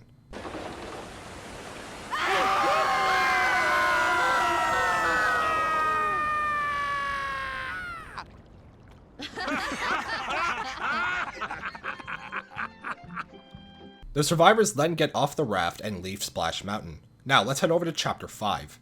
Shortly after leaving the safe room, if you walk to the left hand side, you can find Pooh's Corner. If you head to the back of the building, you can find seated body bags piled up in the back storage room. You can also find a restaurant in this area, and when you head to the kitchen, you find a dead CETA agent and medical beds. Now let's finally talk about the finale. The survivors reach a spotlight that has no power. Instead of collecting a bunch of gas cans, the survivors have to siphon the gas from nearby vehicles while fighting off the infected hordes. Gas can finales were never my favorite, but siphoning gas from nearby cars is a cool idea. Like I said in prior videos, I enjoy it when custom campaigns do innovative stuff like this. This is a pretty hard finale too, especially if you're playing by yourself. Just be careful when the tank rolls in and be smart with your pipe bombs. After powering up the generator, a helicopter arrives and rescues the survivors. And that concludes the story behind Journey to Splash Mountain. Like I mentioned before, this is one of my personal favorite custom campaigns. I love the level design, I love the attention to detail, and I love the challenge. This is a great custom map, and you should definitely give it a shot if you haven't already. So, if I missed anything, or if you guys have anything to add, be sure to let me know down below. Thank you guys for watching, and I will see you in the next one. We are back with another custom campaign breakdown. This time, we are going to be talking about the winner of the recent poll, I Hate Mountains. This is another custom map that really shines in its presentation. This campaign looks amazing, and it absolutely nailed the forest setting. Chapters 1 through 5 are full of beautiful environments, challenging events, and small details that are easy to miss. We got a lot to cover, so, without wasting any more time, let's break down the story behind I Hate Mountains. The campaign starts off with the survivors stranded in a forest. The truck from Crash Course can be seen in the background. If you look forward, you can see the names of the map creators, and if you look to your right, you can see a Canadian flag above a wooden bridge. So, now we have a general idea where we are. The survivors are somewhere in Canada. We get more hints about the survivors' exact location later on, but for now we're going to move on. Just like Back to School, this campaign has a lot of split pathways. But unlike Back to School, which blocks one path forcing you to take another, I Hate Mountains lets you choose whatever path you want. It adds a lot of replayability, and there are a lot of split pathways in this campaign. Now, let's break down some wall graffiti. Chicago Ted isn't immune. He's just never been bit. Before we reach the end of Chapter 1, there is something that deserves a mention. This campaign has a community patch that adds a lot of improvements. Some weapons are retextured, and the special infected will also have custom models. I will link the campaign and the community patch down below. It adds a lot of good changes and greatly improves the experience. Now, let's talk about the wall graffiti found at the end of Chapter 1. I feel like someone's watching everything I do. It's creeping me out. Zombies don't infect Chicago Ted. he infects them with death. How do I know I'm one of them? When my shotgun is in your face. Very funny. The dead have risen. They aren't undead. They die, just like you will. Chapter 2 is pretty short, but we still have a lot to cover. Seconds after leaving the safe room, the survivors come across a massive manor. If you look at the top of the building, you can find some graffiti that reads as follows: "Survivors up there, we've got a radio." If you look to the right hand side, you can see a car that crashed through the garage. Despite being a short chapter, the manor has a lot of interesting stuff. Let's go over a few of them. When you walk into the entrance, you can see a minigun positioned behind a pile of sandbags. A solid defense, but it clearly wasn't enough. When you reach the second floor, you find a room with a contamination warning, and when you open up the door, you find a room full of bodies, most likely infected. Also on the second floor, you find another room with sandbags and a minigun. The windows are heavily reinforced. If you look around the room, there are no dead bodies or blood. So if the survivors here did make a last stand, they didn't do it here. When you reach the staircase, you find a safe room door knocked on the ground, and the staircase is on fire, forcing the survivors to take a different route. There's also a ton of graffiti scattered throughout the mansion. Let's go over a few of them. "This is the end of the world. Have fun, good luck." No shit, Sherlock. I'm sure pirating games isn't so bad anymore now. Watch out for this. I saw it smash Tom with a car. A drawing of a tank can be seen written above the wall graffiti. Zombies are everywhere. They're just normal people, but infected. They're just eating our brains too. They are fucking vampires. The witch cries because she knows Chicago Ted is coming. My name is Rev Richard Harden. He is with you until the end. Damn, zombies took my dog but didn't touch my ex-wife. Dude, you're seriously messed up. I wish I had a wife. Hello, this is the end of the world, you know. Here is another fun secret. When you head inside the bathroom, you find a wheelchair toppled over in a pool of blood. And if you look inside the shower, you find a plushie of Domo, a character from the stop-motion children's show that goes by the same name. This plushie is hidden throughout the campaign. It's just like the hidden teddy bears from Back to School, and it's a nice addition to this campaign. When you reach the top of the manor, you find a pile of dead bodies, and after climbing a ladder, the survivors find 2 more dead bodies on a couch. These survivors are probably the same survivors who fortified the manor in the first place. The survivors then use a flare and a radio to signal the helicopter. The survivors then race down to the helicopter while fighting off the infected hordes. You spend this whole chapter reaching the top of the manor just to speed all the way back down. I kinda like it, but I feel like this chapter could have been a little longer. The manor is massive, but it just feels a tad underutilized, especially with how short this chapter is. Once you reach the helipad, the helicopter then crashes into a nearby graveyard. The survivors then walk through the broken fence and find their next safe room. Now, let's break down even more wall graffiti.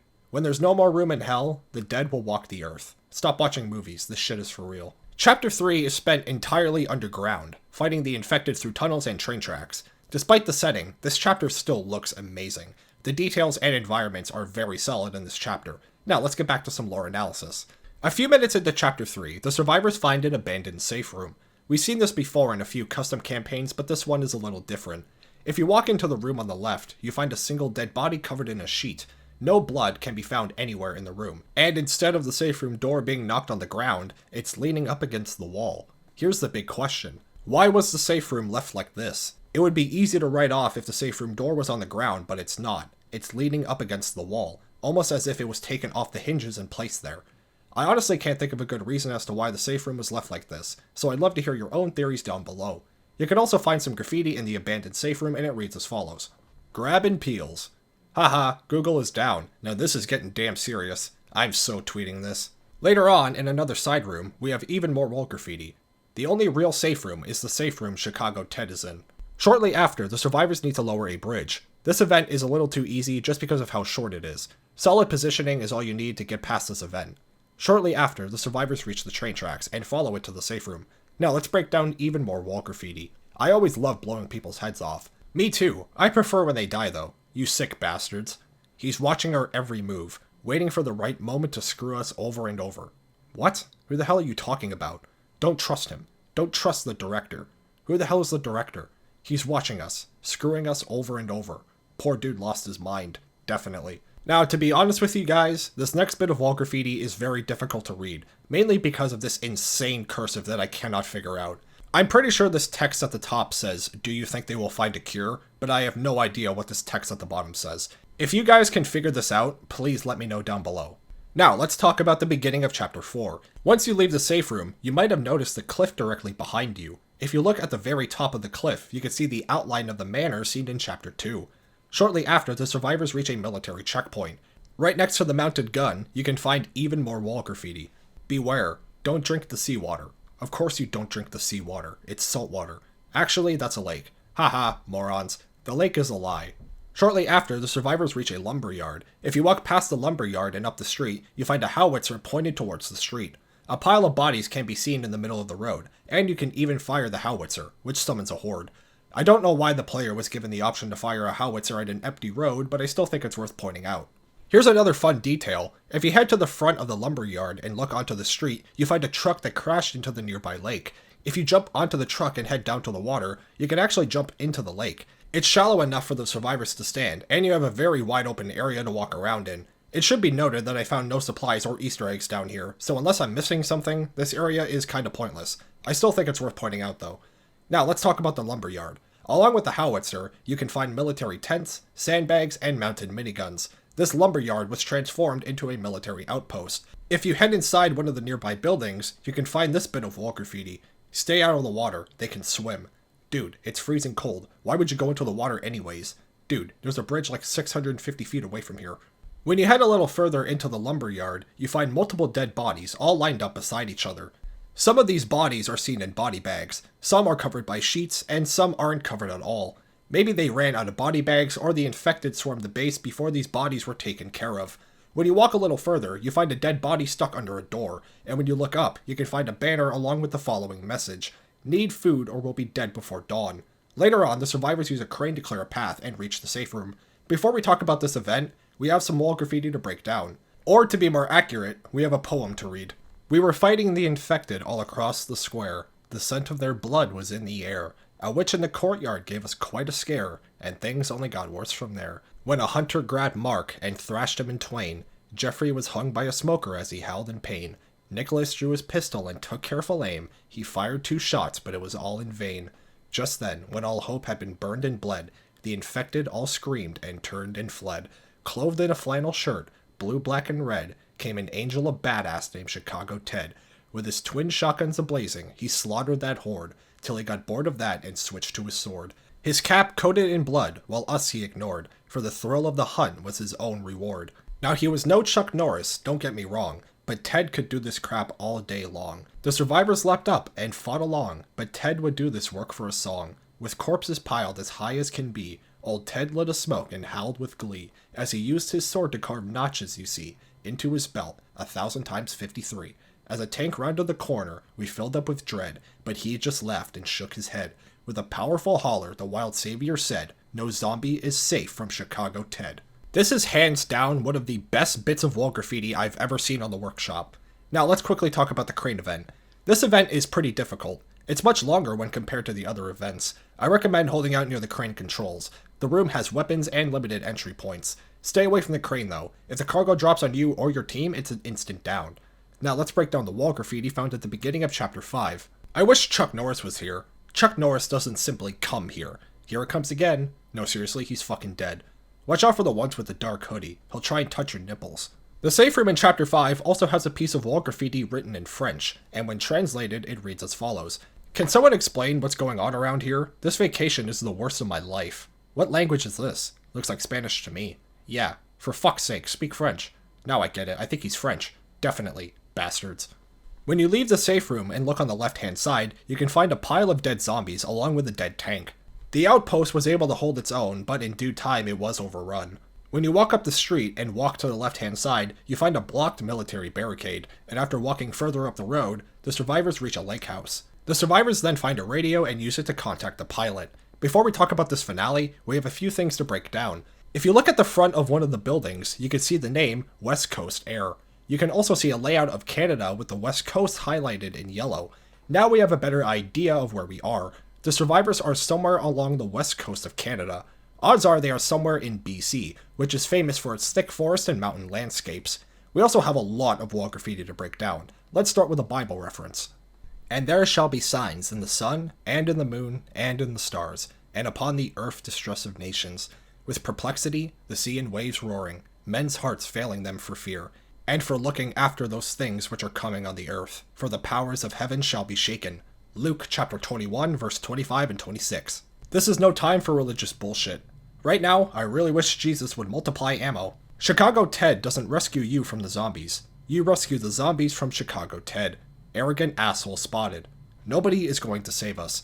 Found some credentials on a dead guy. Seems pretty important to me. Try it somewhere. Username, I hate mountains. Password, Chicago Ted. Thanks, mate. Love the content. Now, let's talk about this finale from a gameplay perspective. It's pretty hard. Holding out on the second floor of the house is the most reliable strategy, in my opinion. The hard part is the tanks. This finale has a double tank spawn, and if you're unlucky, you'll get an additional tank spawn shortly after leaving the safe room, meaning you have to fight, at most, 4 tanks in this finale. I ended up downloading an AI improvement mod just to make things a little easier. The nearby body of water also means Molotov cocktails are a lot less effective against tanks in versus mode, so that's another thing to keep in mind. With smart decision making and proper resource management, you can survive this finale, but it does pose quite the challenge. After fighting off the infected hordes, a seaplane arrives and rescues the survivors. And that concludes the story behind I Hate Mountains. This is another one of my personal favorite custom maps. The outdoor setting was really well done, I love the challenge, and the wall graffiti is among the best I've seen from a custom campaign. A lot of love and care went into this campaign, and it is 100% worth playing if you haven't already. So if I did miss anything, or if you guys have anything to add, be sure to let me know down below. Thank you guys for watching, and I will see you in the next one. We are back with another custom campaign breakdown. This time, we are going to be going over one of the most popular maps on the workshop, Darkwood. This is a very long custom map that poses a very difficult challenge. This campaign will have you fighting zombies through dark forest, overrun laboratories, and underground catacombs. This campaign also has some of the best custom weapons I've seen on the workshop. We've got a lot to cover, so, without wasting any more time, let's break down the story behind Darkwood. The campaign starts off with the survivors in an underground maintenance tunnel. When you grab your supplies and head out onto the street, the survivors decide to cut through a nearby forest. After reading the name of this campaign, you might be thinking that Darkwood and its 5 chapters take place outdoors, but you'd be wrong. The first half of Chapter 1 does take place in a forest, but once you hit Chapter 2, the survivors are underground until they reach the finale. I'm not framing this as a bad thing either. This campaign has a lot of different settings and ideas that are executed very well. Chapter 3, for example, takes place in a laboratory full of narrow hallways and choke points. Chapter 4, on the other hand, takes place in a dark underworld full of death pits and torture machines. And no, I am not exaggerating on that last part, but we will talk about that when we have to. For now, let's check out our first Easter egg. Shortly after entering the woods, the survivors see a structure in the distance. If you look at the window on the second floor, you can see the G-Man, a character from the Half-Life series. This isn't the first time the G-Man made an appearance in a custom campaign, and it also won't be the last. Shortly after, the survivors cut through a broken fence. If you look to the right of the door, you can see a massive pit. Here's the fun part. You can actually jump down into this pit and survive. When you reach the bottom, you find this, and after hitting the button, you safely return to the broken fence. After this, the survivors kick off an event after startling a flock of birds. While it is easy to mop up the horde, the dangerous part is the cliff. A well-planned attack from a special infected can lead to an instant death, but in single player, this event is certainly manageable. Shortly after, the survivors enter a underground tunnel and find their first safe room. Now, let's head over to Chapter 2. After leaving the safe room, you can see the body bags in the corner of the room, and on the wall, you can find this. Later on, you can find this bit of wall graffiti. Some psycho said there's a world under the sea. If you walk down this hallway, you find a locked door, but if you look down the tunnel, you can see the G-Man, who makes another cameo in this campaign. After heading deeper underground, the survivors find a locked door. Right next to the door, you can find a biohazard warning along with this piece of wall graffiti. Hell ahead, do not open. You have to turn on the power by pulling a nearby switch. Here's the kicker. Turning on the power will summon a horde, and opening the door will summon a second horde. Darkwood is a very difficult campaign, and this is one of the core reasons why. There are a lot of crescendo events, and this is definitely one of the harder ones in the campaign. The second horde won't stop until you turn off the alarm, making this one of the campaign's hardest segments on expert difficulty runs. When you do turn off the power, you can find this image on the right-hand side. Shortly after, the survivors find this machine firing off lasers. The lasers will damage the survivors, so keep that in mind. This machine may seem like a typical environmental hazard, but it will make an appearance later in the campaign. Now, let's move on. While walking through Chapter 2, you can find the posters of many different video games and movies. For example, you can find this image of Condemned Criminal Origins, and right next to it you can find this poster for Jacob's Ladder. Near the end of Chapter 2, you can also find a poster displaying the cover of Silent Hill 2, which may or may not be important later. Before we move on to Chapter 3, we have one more Easter egg that needs to be pointed out. Near the ending of Chapter 2, you can find this small body of water. If you jump inside, you can swim under the water and into a nearby pipe. When you reach the other side, you find another pipe, but this one is a little different. When you jump inside, this happens.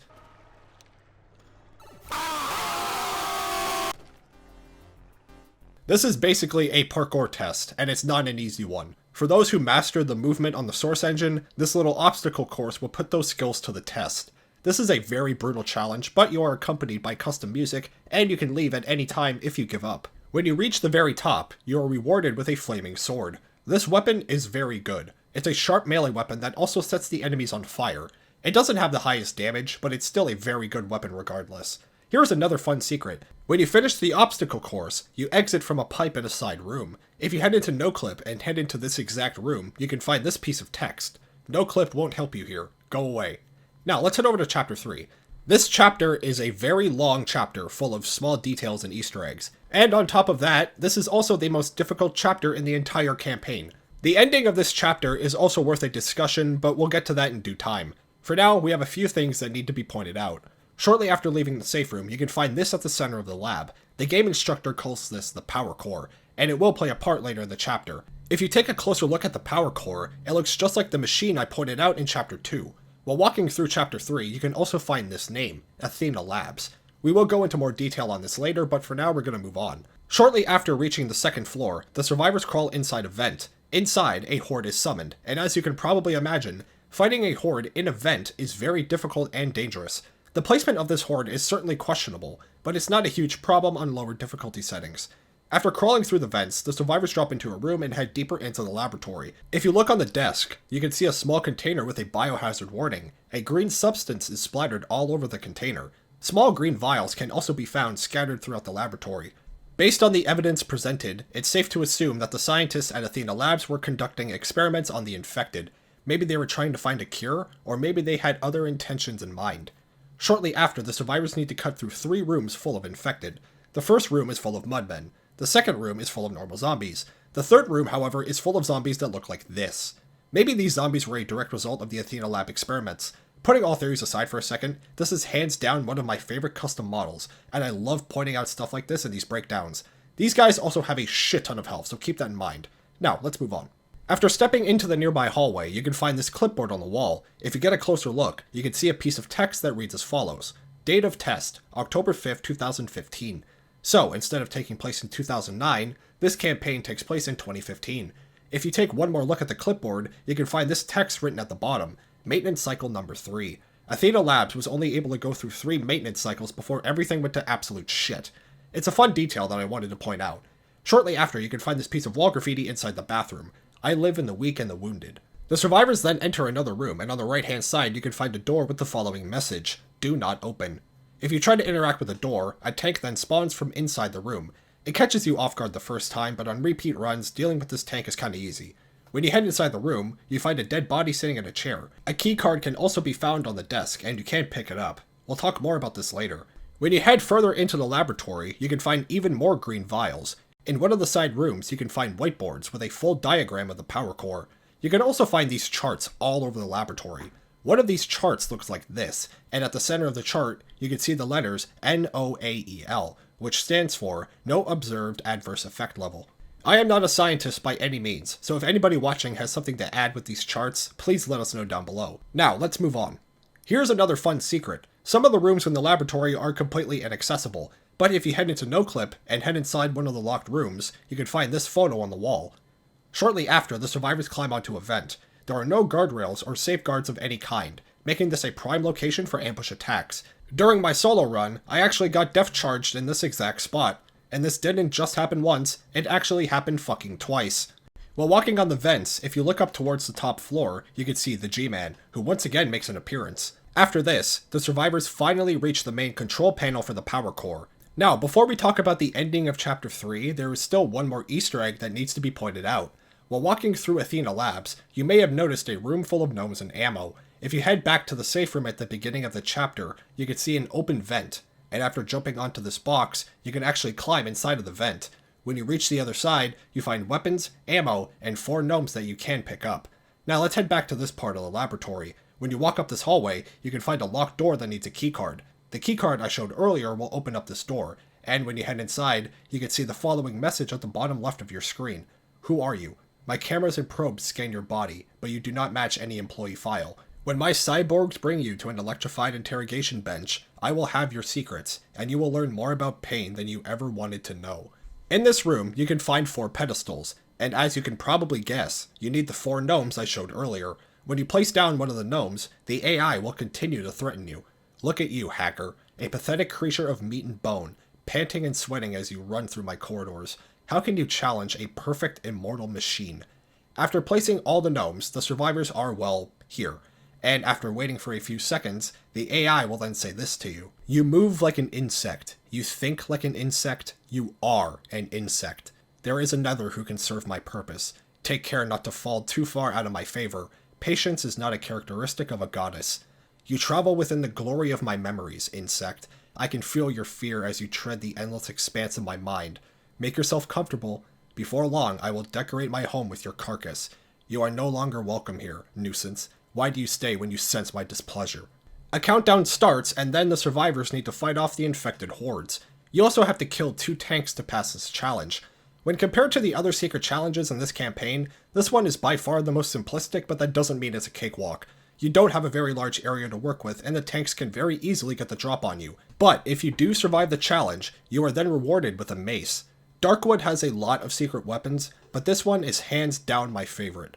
The mace is slower when compared to the other melee weapons, but what it lacks in speed, it makes up for in sheer power. The mace hits like an absolute truck, and it can even stun the special infected. And yes, that includes both the charger and the tank. This weapon is fucking awesome, and I highly recommend picking it up when playing through this campaign. You have to work for it, but it's 100% worth it. Now let's talk about the ending of Chapter 3. This is one of the most chaotic endings to a chapter I have ever seen. The survivors have to overload the power core and the entire lab is now ready to explode.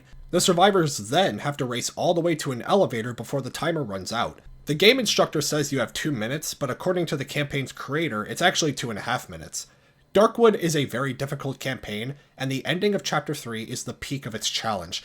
Zombies will be swarming you the entire time, and if you are low on supplies and ammo, this segment becomes an absolute nightmare. Here's another neat detail. If you don't make it to the elevator within the time limit, the lab explodes and all the survivors die on the spot. If you make it to the elevator with time to spare, the door closes and it transitions to the next chapter like usual. But if you make it to the elevator with seconds to spare on the timer, this cutscene will play.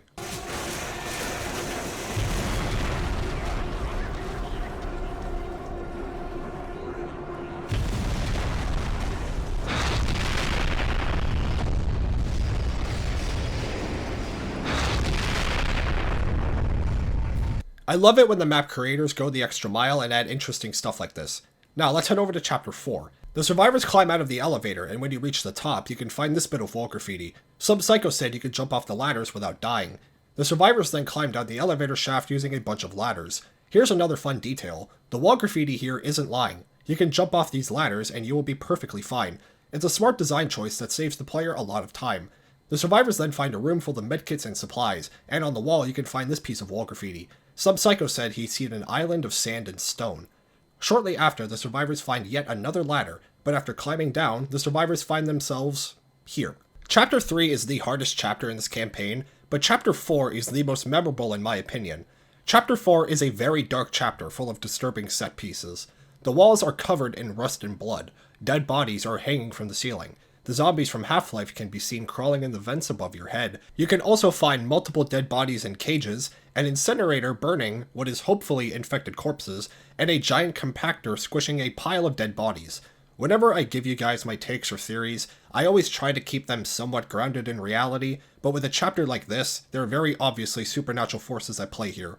Silent Hill was clearly an inspiration for this chapter, and as somebody who loves the Silent Hill games, I am all for it. Now let's talk about our first event. The survivors need to fight off the infected hordes while waiting for an elevator. Here's the fun part. Depending on RNG, you can either fight a standard horde, or you have to fight 2 tanks.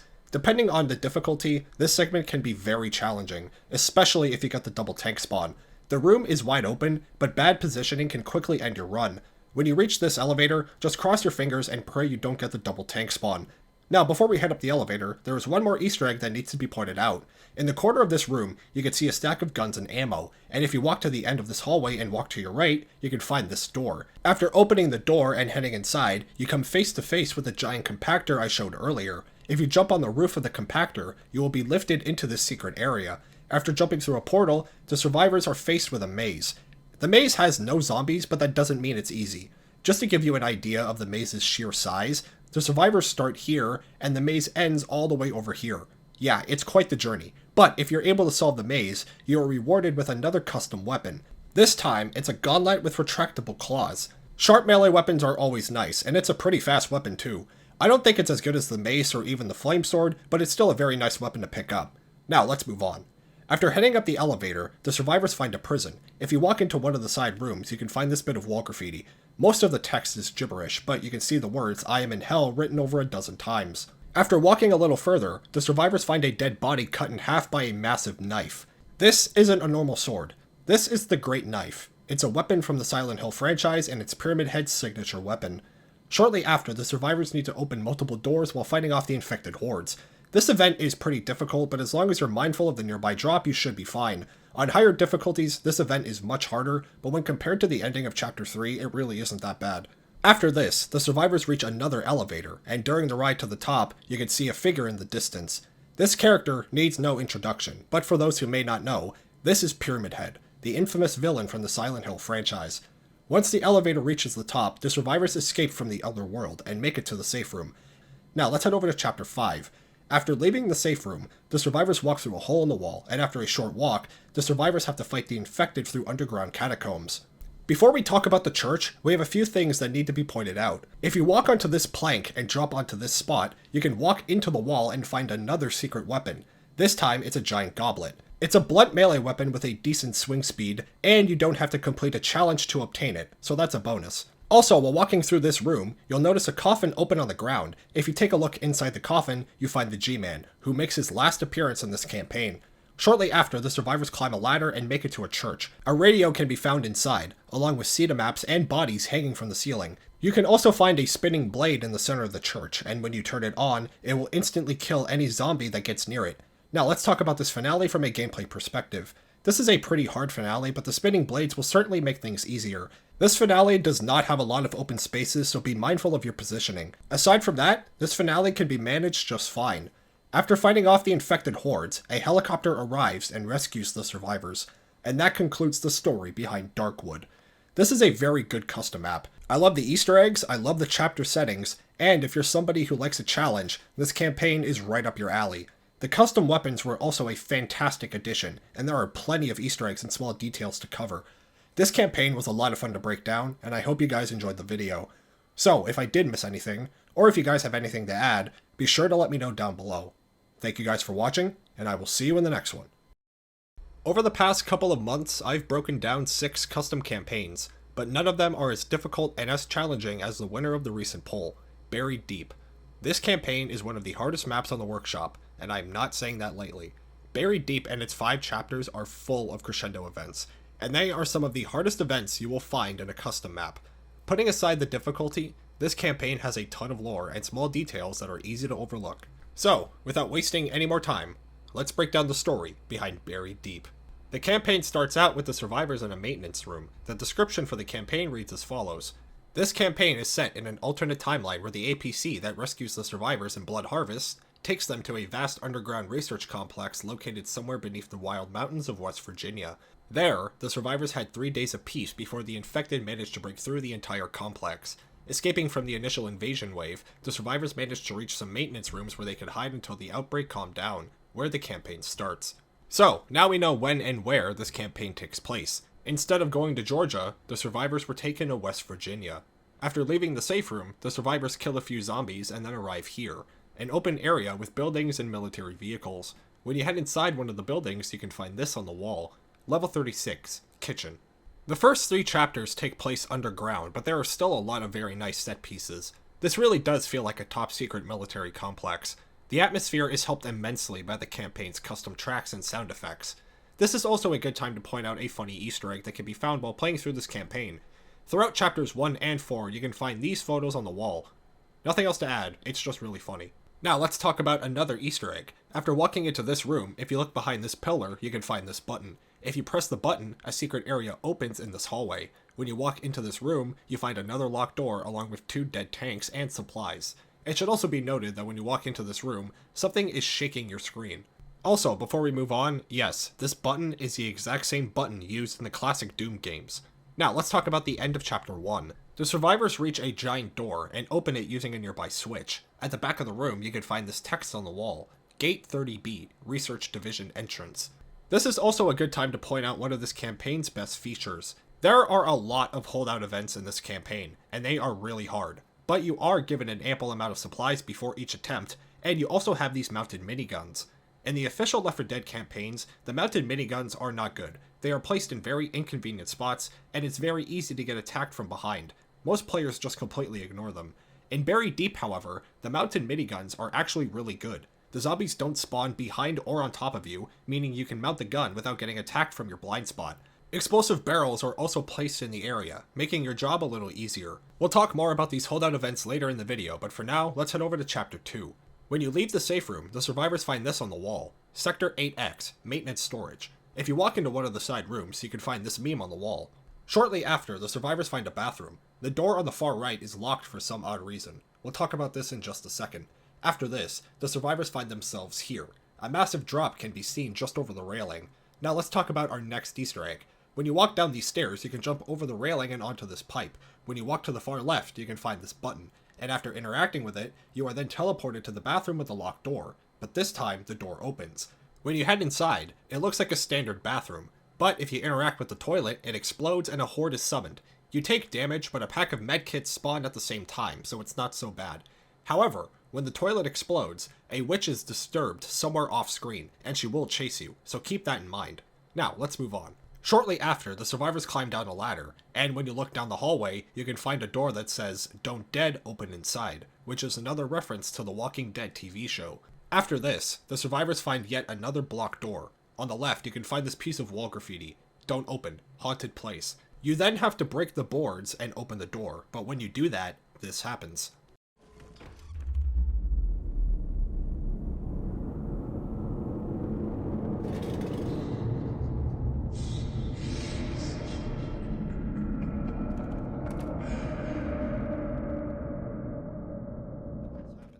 Buried Deep has a lot of horror elements, and those are highlighted best in this chapter. Shortly after, the survivors have to fight the infected through tunnels. It seems like a standard segment, but every couple of minutes, this happens.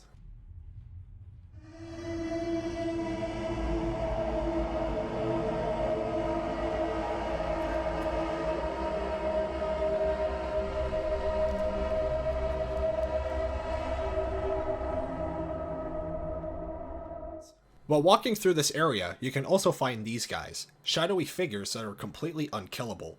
They will ignore you and don't pose a threat, but it's still unsettling on a first playthrough. You can also find the posters of some underrated horror movies, like Grave Encounters and VHS 2. Actually, I take that back. Grave Encounters is the only decent movie of the two, but I'm getting off topic. While walking through the tunnels, you can also find a telephone and a piano in a hallway.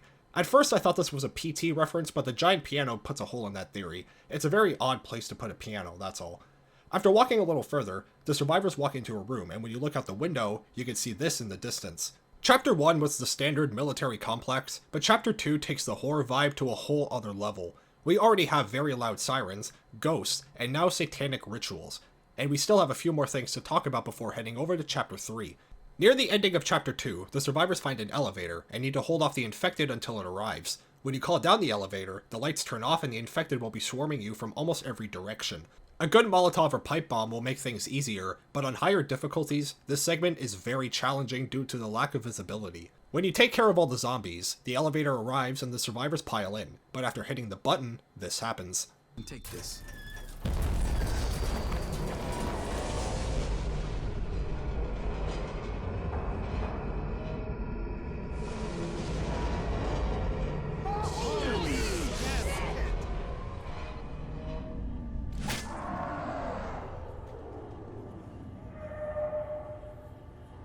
This is the second time Pyramid Head made a cameo in a custom campaign, but this time he's actually moving.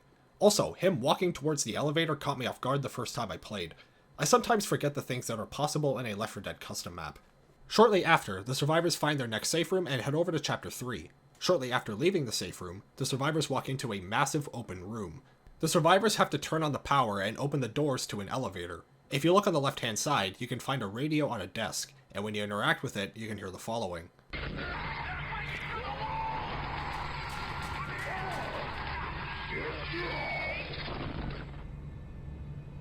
When you head to the back of the room, you can find this above the doors to the elevator. Department of the Army, United States of America. After turning on the power and opening the door, the survivors, once again, have to hold their position while fighting off the infected hordes. You have a mounted gun and supplies to make things easier, but this holdout event is still a brutal challenge.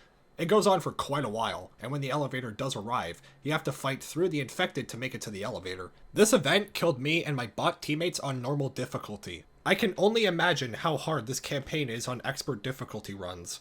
When the survivors reach the elevator, they realize it's broken. You then have to walk all the way up the ramp.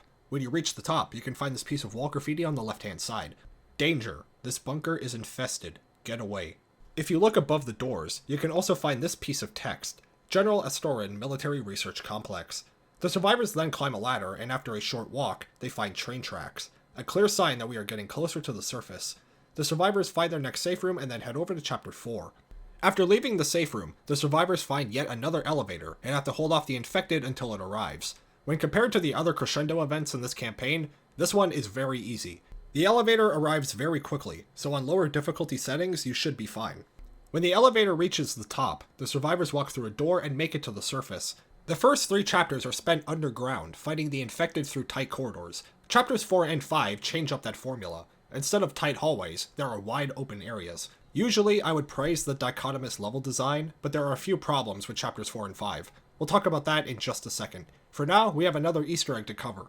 When you reach the street and walk to the left-hand side, you can find a small hill. If you walk up the hill, you can see a building in the distance. When you approach the building, you can find this on the door, Pillarmen Room. And when you open up the door, 3 tanks will spawn. If you are able to kill the tanks, you're rewarded with a bunch of medkits and healing supplies. Killing 3 tanks is very challenging, and the reward isn't all that great. If you're playing this campaign normally, it's best to ignore this Easter egg since opening the door is basically a death sentence. After walking up the street, the survivors find a blocked door. Above the door you can see this, LVR-31. On the left-hand side you can find this piece of wall graffiti, "They don't stop coming." You have to shoot the gas cans and burn down the blockade while fighting off the infected hordes. This is hands down the weakest holdout event in the campaign, and that's because this area is way too dark and it's very wide open. The surrounding tree line makes it harder to spot the infected, and you have no reliable spots to hold out. On expert difficulty runs, this holdout is very challenging, so bring a pipe bomb. After heading inside, the survivors find themselves inside yet another top secret complex. You can find this piece of paper by the entrance and it reads as follows.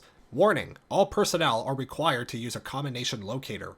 The denial of using a locator will result in geometrical motion of the facility to prevent unauthorized people from entering. On the right hand side, you can also find this piece of wall graffiti. Great, we're all bloody inspired. This line is spoken verbatim by the character Newt in the 3rd Maze Runner movie. Sure about this? Not really? Nice pep talk. Yeah, bloody inspired. This isn't the only Maze Runner reference found in this chapter. When you head deeper into the complex, you can find massive walls and twisting corridors, a very similar layout to a maze.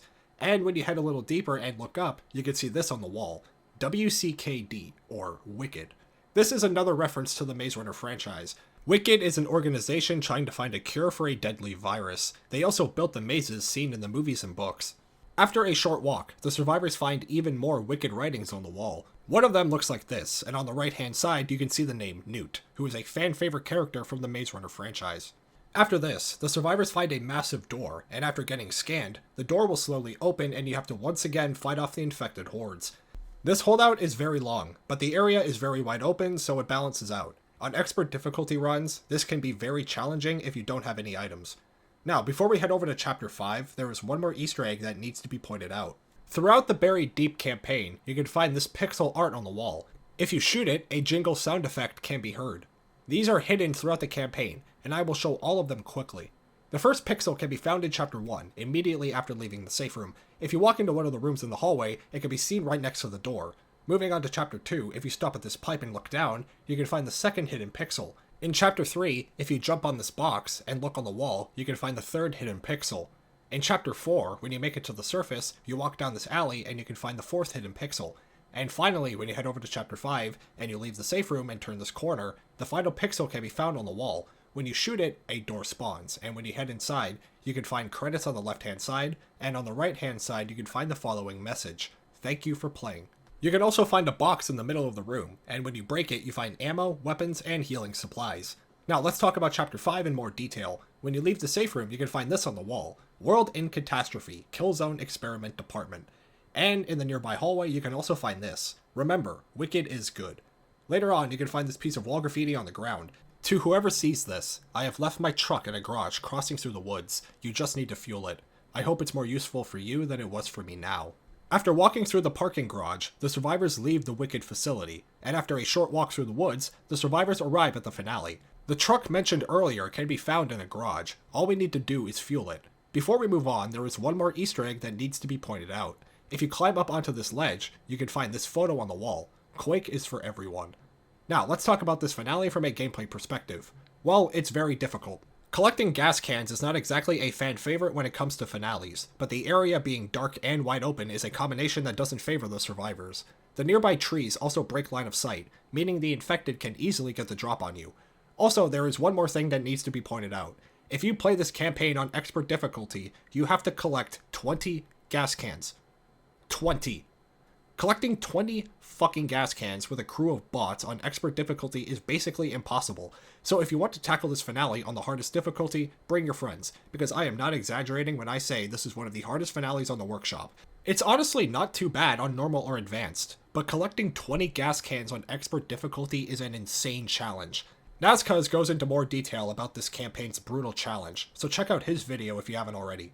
After fighting off the infected hordes, the truck gets fueled up and the survivors drive away from the forest. And that concludes the story behind Buried Deep. This is one of the hardest campaigns on the workshop, and I know I said that a few times, but I really mean it this time. Buried Deep is a brutal challenge regardless of the chapter you're playing, but even with its difficulty, this campaign is still really good. The Easter eggs and wall graffiti are also very well implemented, and I had a lot of fun breaking it down. So, if I did miss anything, or if you guys have anything to add, be sure to let me know down below. Thank you guys for watching, and I will see you in the next one. We are back with another custom campaign breakdown. This time, we're going to talk about one of my personal favorite custom maps, Questionable Ethics. This custom map is very unique when compared to the other campaigns I made a video on. This entire campaign takes place in a top secret research facility full of traps, challenges, and crescendo events.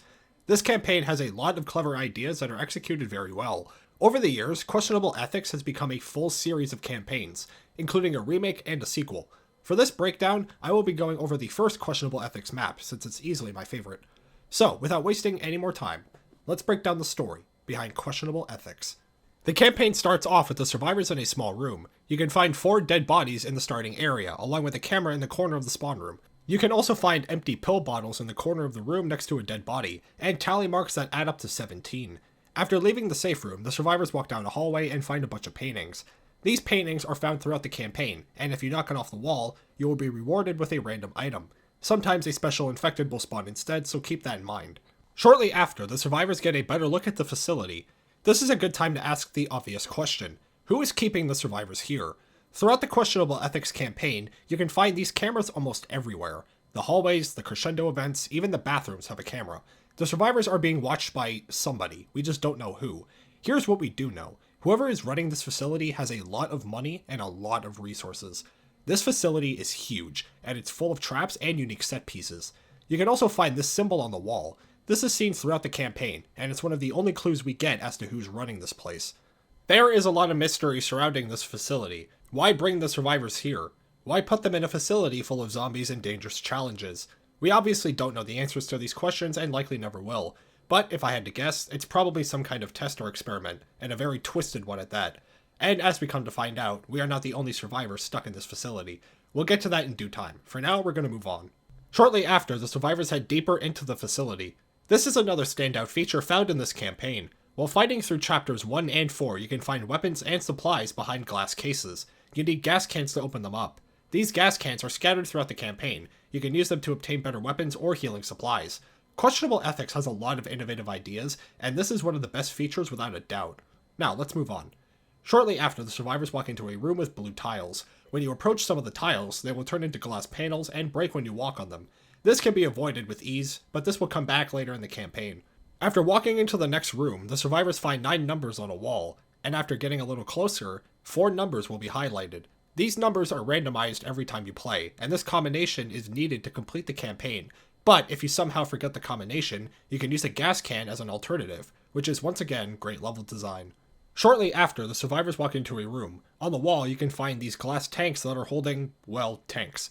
At a first glance, you might think that they're dead, but they aren't. We'll talk more about this later. Shortly after, the survivors find their first event. A bridge is called after pressing a nearby button. The survivors then have to hold off the infected hordes. This is a standard holdout event that isn't very hard. Just be mindful of the nearby drop. A charger or jockey could send you right over. You can also use a gas can to spawn a mounted minigun, which makes things a little easier. After this, the survivors walk into another room. Dumpsters can be found near the stairs, which is very odd, until you head up towards the top and knock over this painting. After you do this, a tank will spawn.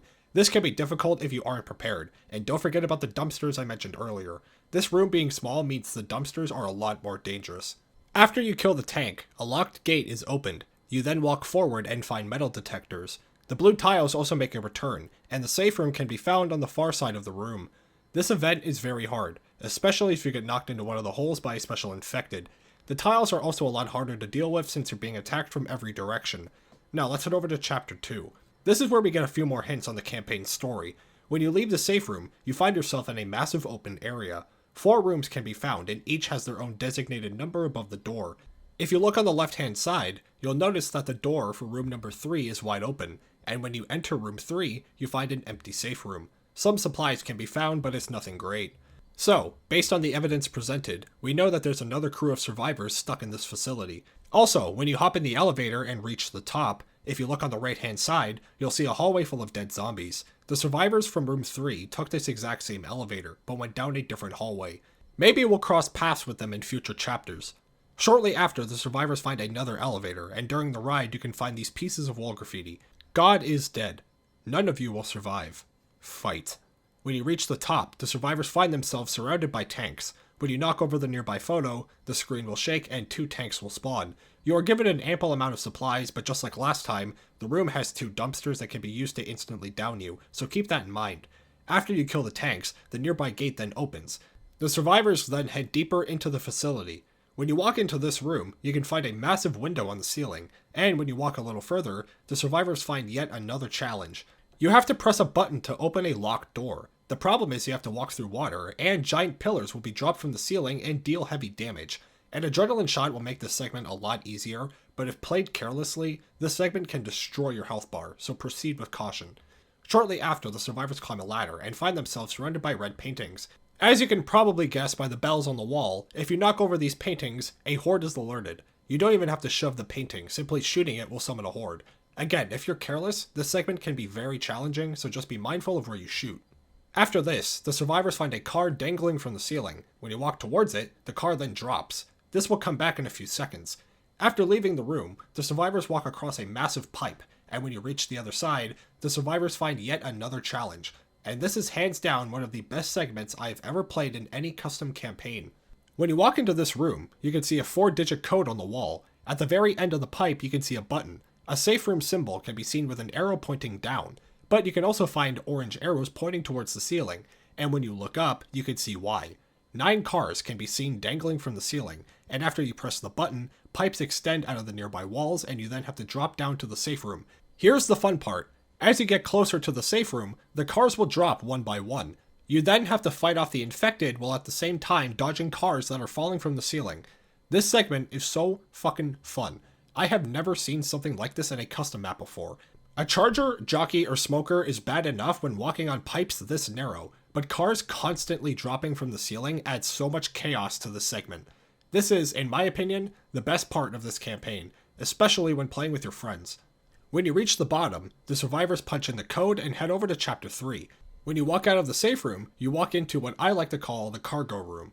You have to jump from container to container to reach the nearby ledge. A charger or jockey can very quickly end your run, and it should be noted that you might get a tank spawn here. If this happens, just run. You can also find these symbols on the side of the container. When you reach the next room, the survivors find their next challenge. 3 doors can be seen, and you have to pick the correct one.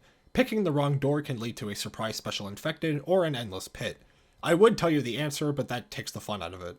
Shortly after, the survivors find yet another crescendo event. The blue tiles and ankle-high water make a return, and you have to push through the infected hordes to turn off the alarm. You move slower, and if you drop into one of the fake tiles, you are held in place for a few seconds. On harder difficulties, this can be very challenging, especially if you don't have the supplies. When you finish up the event, the survivors move forward and find zombies underneath a glass floor. After waiting for a few seconds, a laser then kills the zombies. The survivors then find a large yellow door. If you look on the left-hand side, you can find another yellow door with a do not enter sign. And if you look on the wall, you can see the number 3. So, the survivors in room 3 made it all the way here. Not only did they make it this far, it looks like we're taking the same path that they did. When you walk through the yellow doors, you then have to dodge laser beams in a narrow hallway. This is a fun challenge with your friends, but in solo play, this segment can be very annoying since the AI wasn't programmed to dodge laser beams. This campaign is fantastic, but it clearly wasn't designed for solo players. It's not just this segment either. My AI teammates walking off the map and getting themselves killed happened more than once.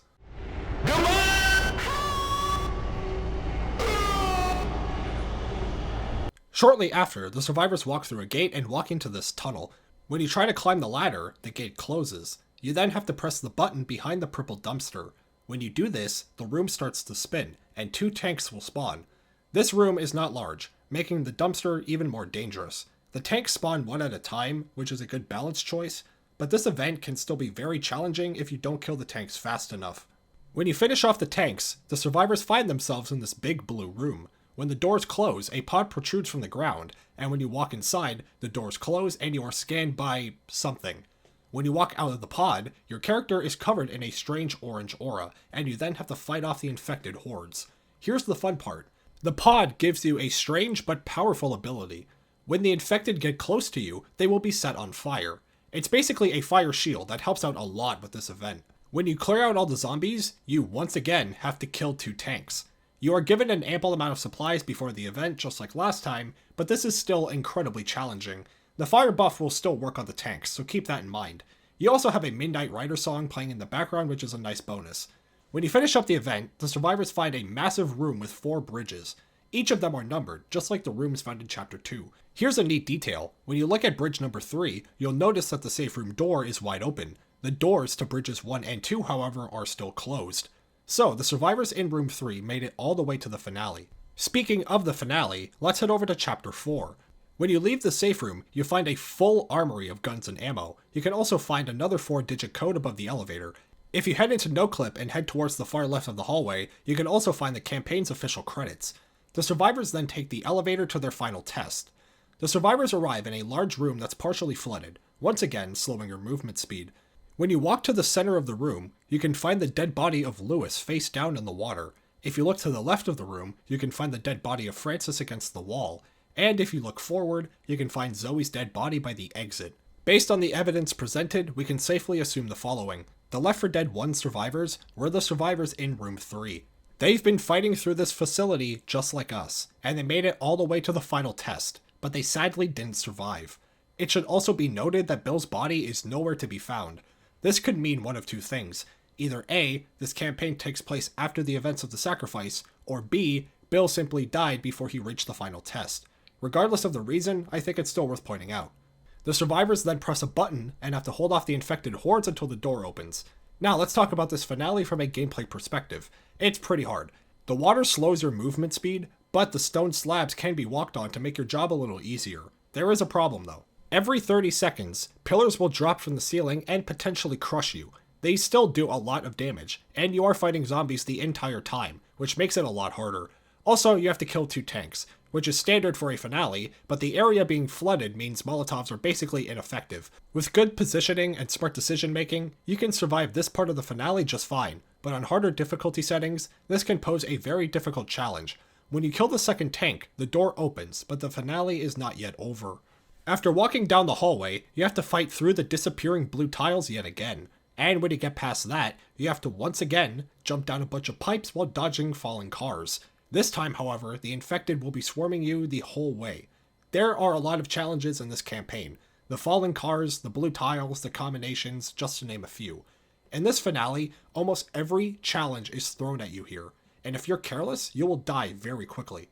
With that said, this finale is still a lot of fun, especially with your friends.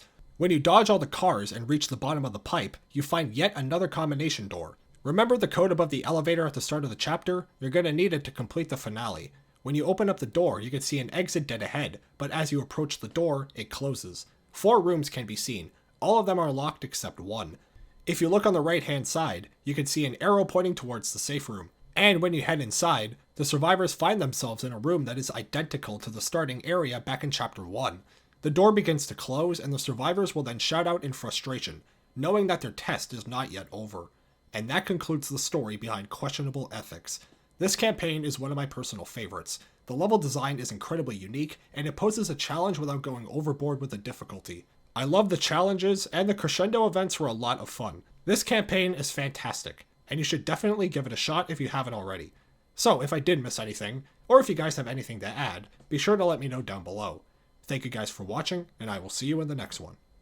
We are back with another custom campaign breakdown. This time, we are going to cover another classic custom map, the Bloody Moors.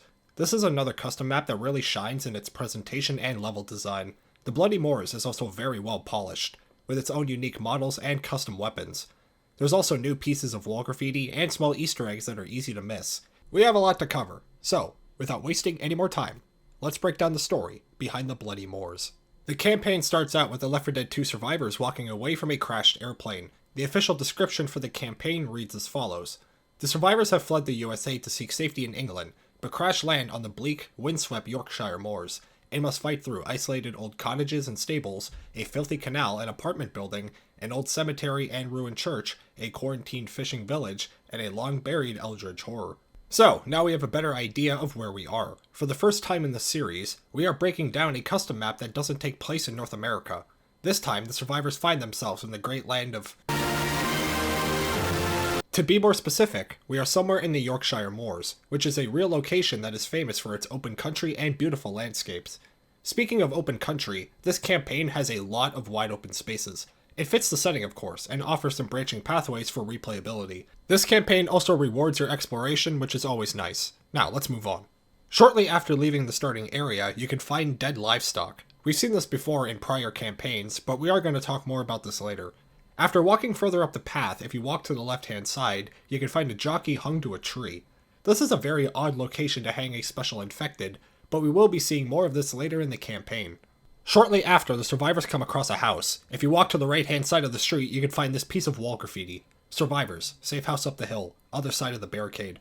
Before we talk about the house, there is something that deserves a mention. This campaign takes place in northern England, and the developers created a ton of custom models to match this setting. Earlier in the video, I talked about the Yorkshire Moors being famous for its open country. This is translated almost perfectly into the campaign, as there are a lot of wide open areas. You can also find these classic red telephone boxes throughout the campaign. Even the reused models were modified to better match the setting of northern England. This adds a whole new layer of detail to the Bloody Moors, and it's easily one of my favorite parts about the campaign. Now let's talk about the house.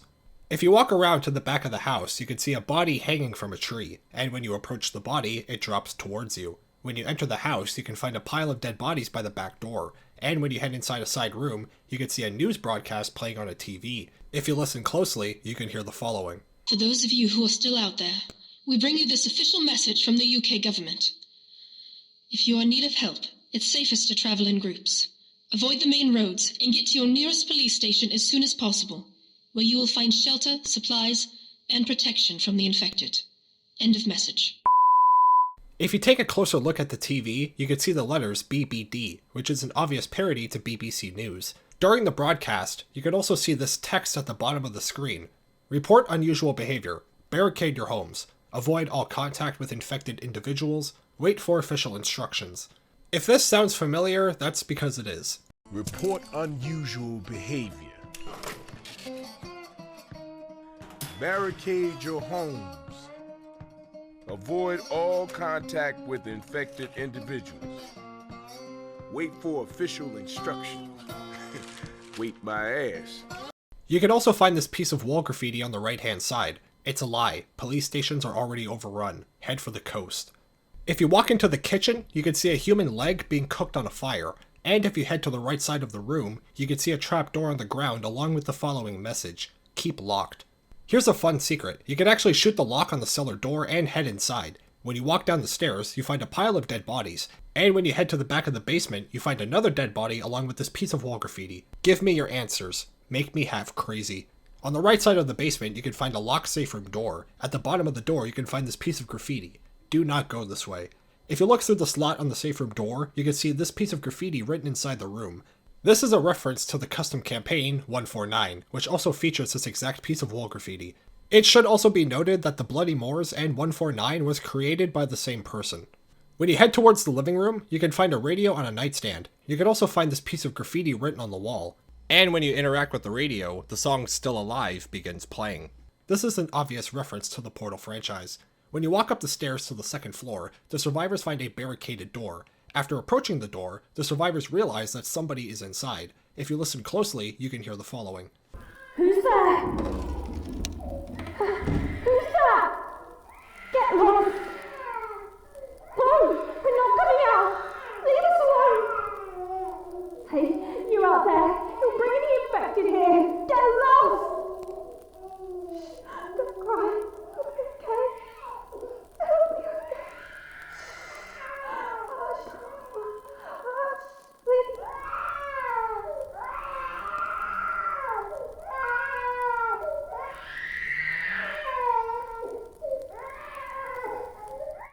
This isn't the only survivor we encounter while playing through this campaign. After you wait for a few seconds, the crying will stop, and after you force the door open, a tank will spawn inside the room, but this time he is looking much, much different. This is one of the best custom models I have seen on the workshop. In this campaign, the tank is transformed into a werewolf, equipped with razor-sharp teeth and claws. All the tanks in the campaign look like this, and it really helps this custom map stand out from the rest. The existence of the were-tanks reminds me of a voice line from Rochelle that hints at the possibility of the green flu virus spreading to animals. This has never been confirmed, but if the green flu virus did turn animals into zombie-like creatures, imagine the monstrosities it would create. Now, let's move on. After you kill the were-tank and head inside the room, the mother and her crying baby are nowhere to be found. Before we head over to Chapter 2, let's point out the posters of even more classic horror movies, like Dead Snow and 28 Days Later. The survivors then walk up the road and head over to Chapter 2. When you leave the safe room, you can find this piece of graffiti on the right-hand side. Fortified safe house and apartment building. Follow the canal. For this area, you can jump straight into the canal if you want to be quick, or you can walk along the side for a more advantageous approach. This is a long and open area, but the player is given multiple different paths to choose from, which is again, good level design. On the side of one of the buildings, you can find this piece of wall graffiti. We'll kill zombies for food. When you reach the end of the canal, the survivors find a parked APC. The survivors then drive the APC through the nearby wall, and then you have to fight the infected hordes to reach the apartment building. On harder difficulties, this segment can destroy your health bar, so proceed with caution. On the outside of the apartment building, you can find mounted miniguns and safe room doors that are knocked on the ground. And when you head inside, you find even more dead bodies. This apartment building was used as an evacuation center, but it was overrun by the infected and the survivors were slaughtered. When you enter the apartment building, you can hear very loud music being played on one of the upper floors. The survivors then find a speaker and turn it off, which stops the horde. Shortly after, the survivors find another news broadcast playing on the TV, and when you listen in, you can hear the following. We are receiving reports that some people claim to have seen large creatures in the vicinity of the North York Moors. Whatever these creatures are, they appear to be highly dangerous, and it's of the utmost importance for everyone to telephone any sightings to your local police station, and remain indoors at all times. End of message. These very large creatures are of course the were-tanks, and this is confirmed by this piece of wall graffiti right next to the television. It howls like a wolf. I've seen one. It's massive. It's gonna kill us all. It should also be noted that while walking through chapters 1 and 3, you could sometimes hear a howling wolf. At first you might think this is just a wild wolf pack, but in reality, it's the were-tanks. This is the likely explanation for the dead livestock seen earlier in the campaign. Now let's move on. Shortly after, the survivors reach the rooftop. If you look on the left-hand side, you can find a bunch of buckets along with this piece of wall graffiti, the shitter. Do not empty the bucket over the side of the roof. After this, the survivors find even more buckets and even more graffiti that reads as follows. Rainwater collection for drinking. Do not piss, shit, or vomit in these buckets. The survivors in the apartment building had a really good setup, and I love seeing this kind of detail in a custom campaign. The survivors find an elevator and ride it to the bottom, where they find their next safe room. Now let's head over to chapter 3. When you leave the safe room, you can find this piece of wall graffiti. Keep off the moors. Stay on the road. Shortly after, the survivors find a massive open area. If you look at the bus stop, you can see the poster for the 149 custom campaign. When you walk further up the road, the survivors are ambushed by 2 weretanks. The area you're in is very wide open, so if played with caution, you should be fine. Just be mindful of your positioning. The survivors kill the weretanks and then continue up the road. After a short walk, the survivors find a dead body and a telephone booth. When you approach it, the phone starts to ring, and when you answer it, a stranger can be heard on the other end of the phone. Hello? Can you hear me? I can see you on the CCTV camera. Listen, please, I need your help. I'm in the building beyond the cemetery. I can hear some kind of wolves outside, but it sounds much bigger than that. The front of the building is securely barricaded, but not the back. God, they've heard me.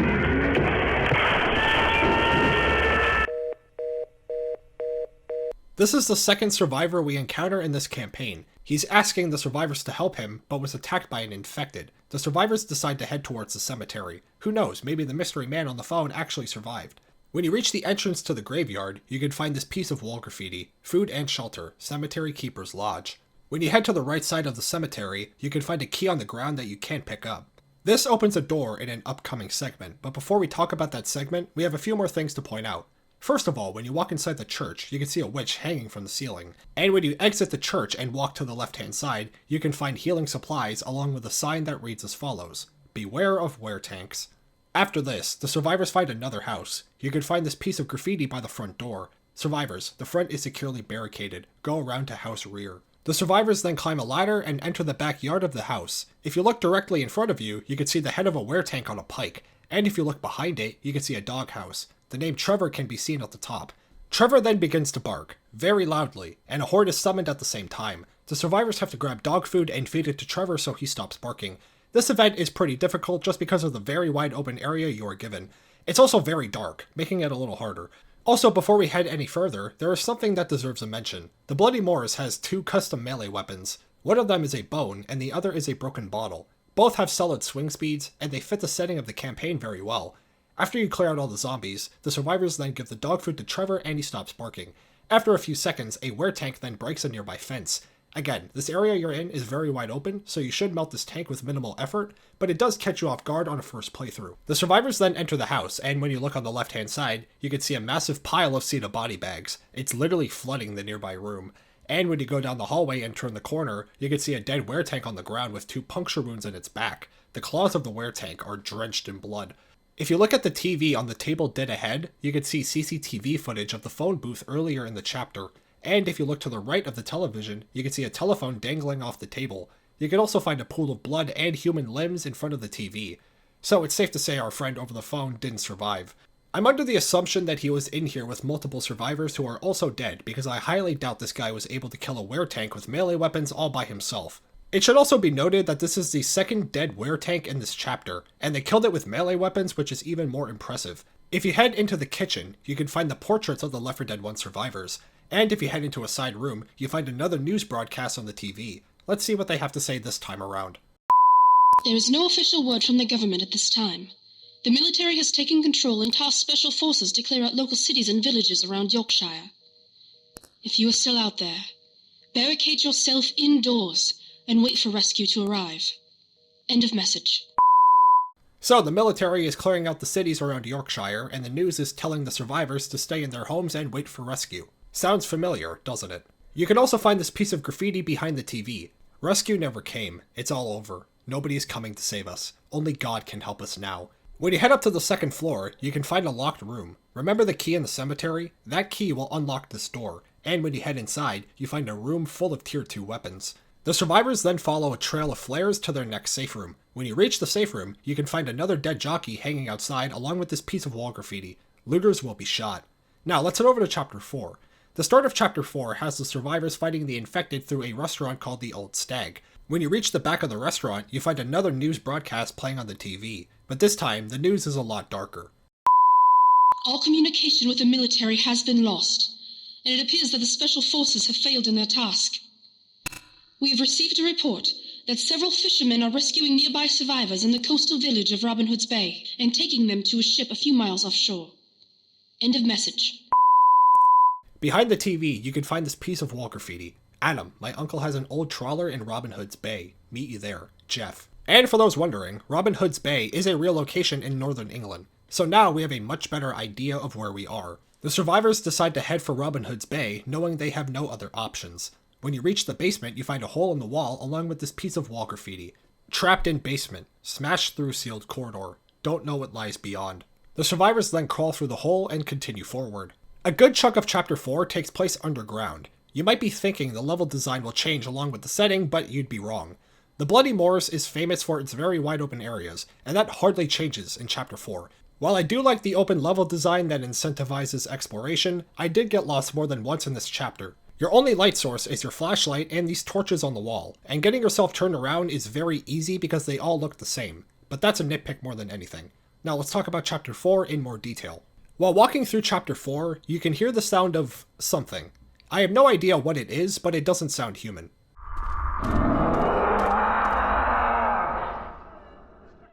The Bloody Moors has a lot of horror elements, from the soundtrack to the disturbing environmental set pieces. It's one of the things that I need to pay more attention to when doing these videos. The Howling Wolfpack and Eldritch Abomination are just a few examples of custom sound effects that really help build an atmosphere for this campaign. Now let's move on.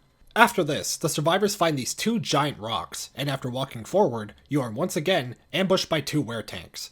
The area you're in is, once again, very wide open, so if you're smart with your positioning, you should be okay. Just be mindful of any common infecteds trying to slow you down. After you kill the weretanks, the survivors find the exit to the cave, but it's blocked by giant rocks. The survivors then shoot nearby gas cans which cause a massive explosion. You then have to hold off the infected hordes until the fire dies out. This is a very easy holdout event just because the fire dies out very quickly and the infected will only be coming from one direction, making the ending of Chapter 4 fairly simple.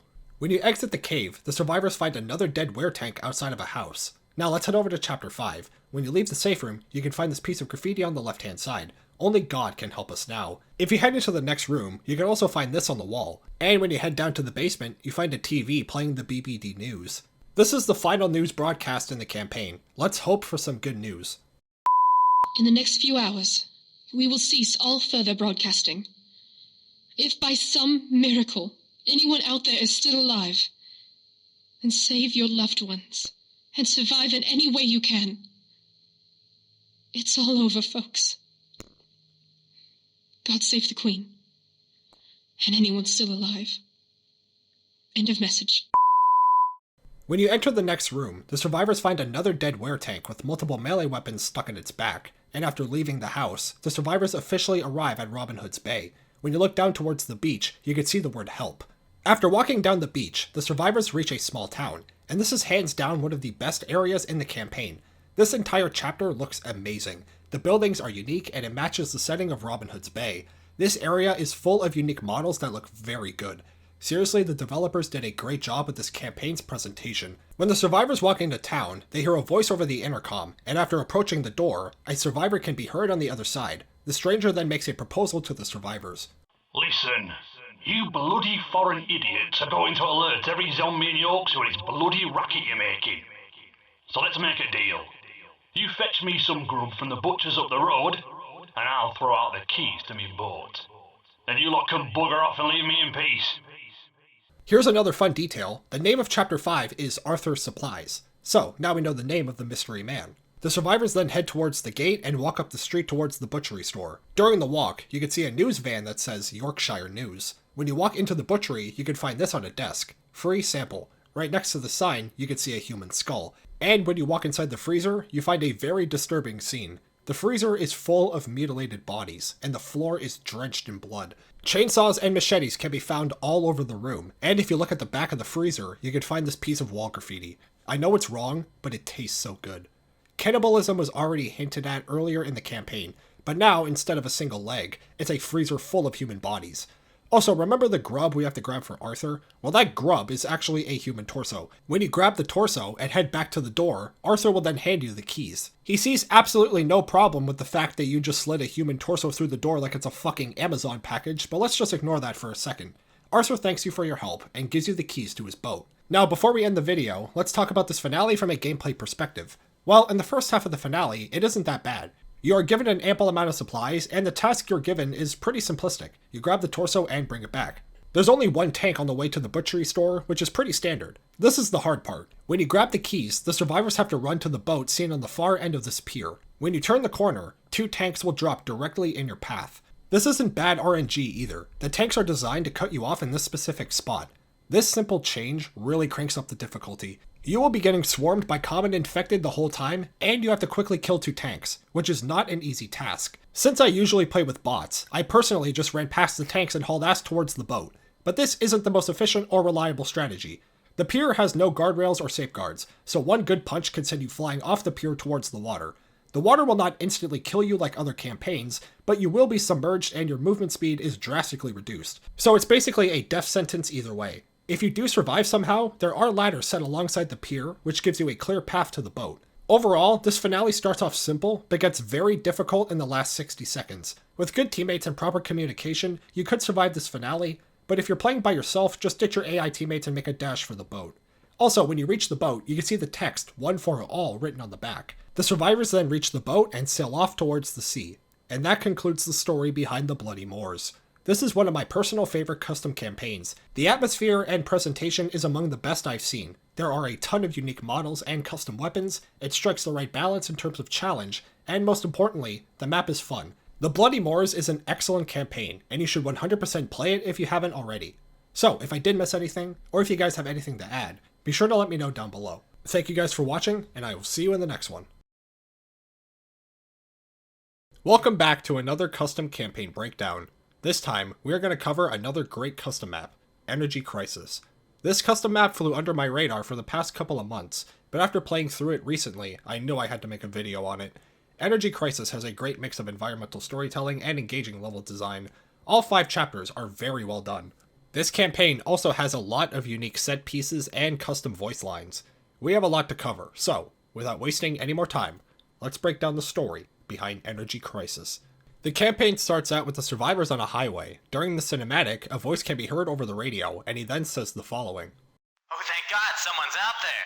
Listen, I'm in a helicopter stuck in a quarry just north of the atomic reactor. If you guys get shut down safely before any serious damage occurs, I'll take you back to the military zone. I'd do it myself, but I just lost my team and I messed up my knee pretty bad." So, now we have an objective. There's a helicopter stuck in a quarry, and the pilot says he can fly the survivors to safety. All we have to do is reach him. If you turn around and look up, you can see the name Montgomery Valley Tunnel. And if you walk up the road, you can find Riverside and Philadelphia displayed on a highway sign. So, now we know where we are. The survivors are once again in Pennsylvania. To be more specific, we are somewhere in Montgomery, Pennsylvania, a real location that is very close to Riverside, a small town that serves as the main setting for the Death Toll campaign. If you head to the other side of the road, you can find another highway sign displaying the cities of Clover and Pottsgrove.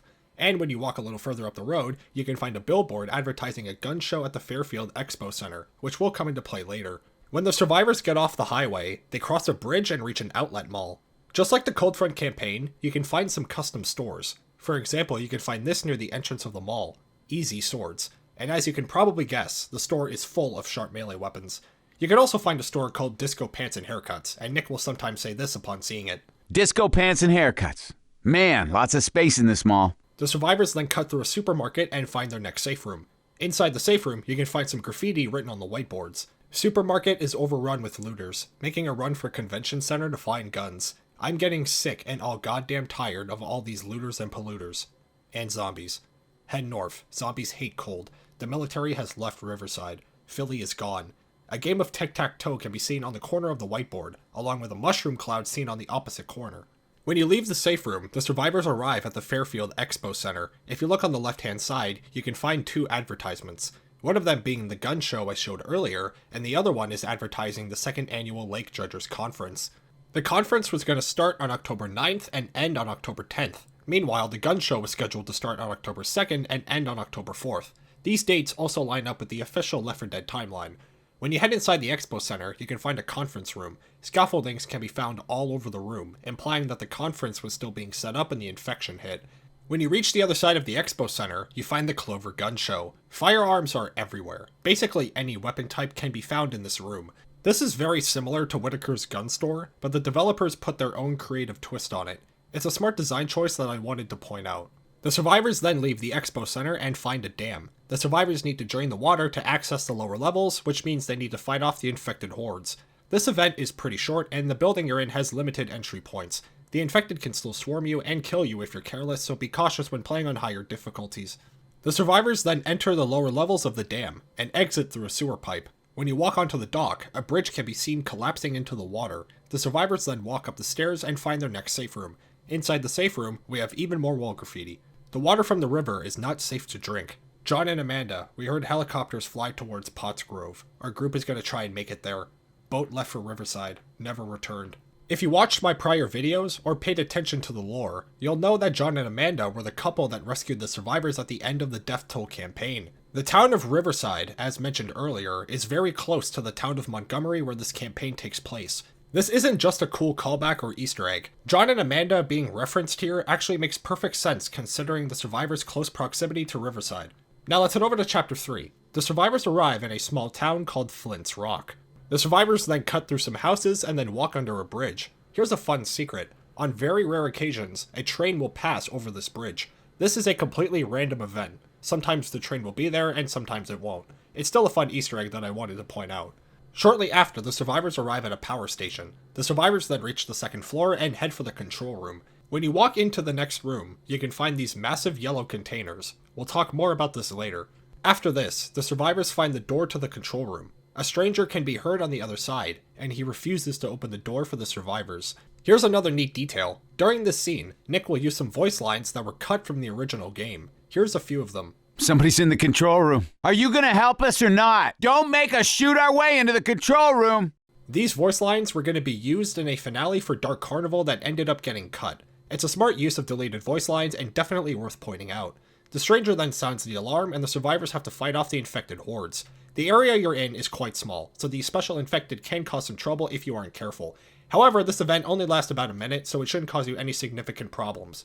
After a short wait, screaming can be heard over the intercom, and a tank then breaks down the door and attacks you.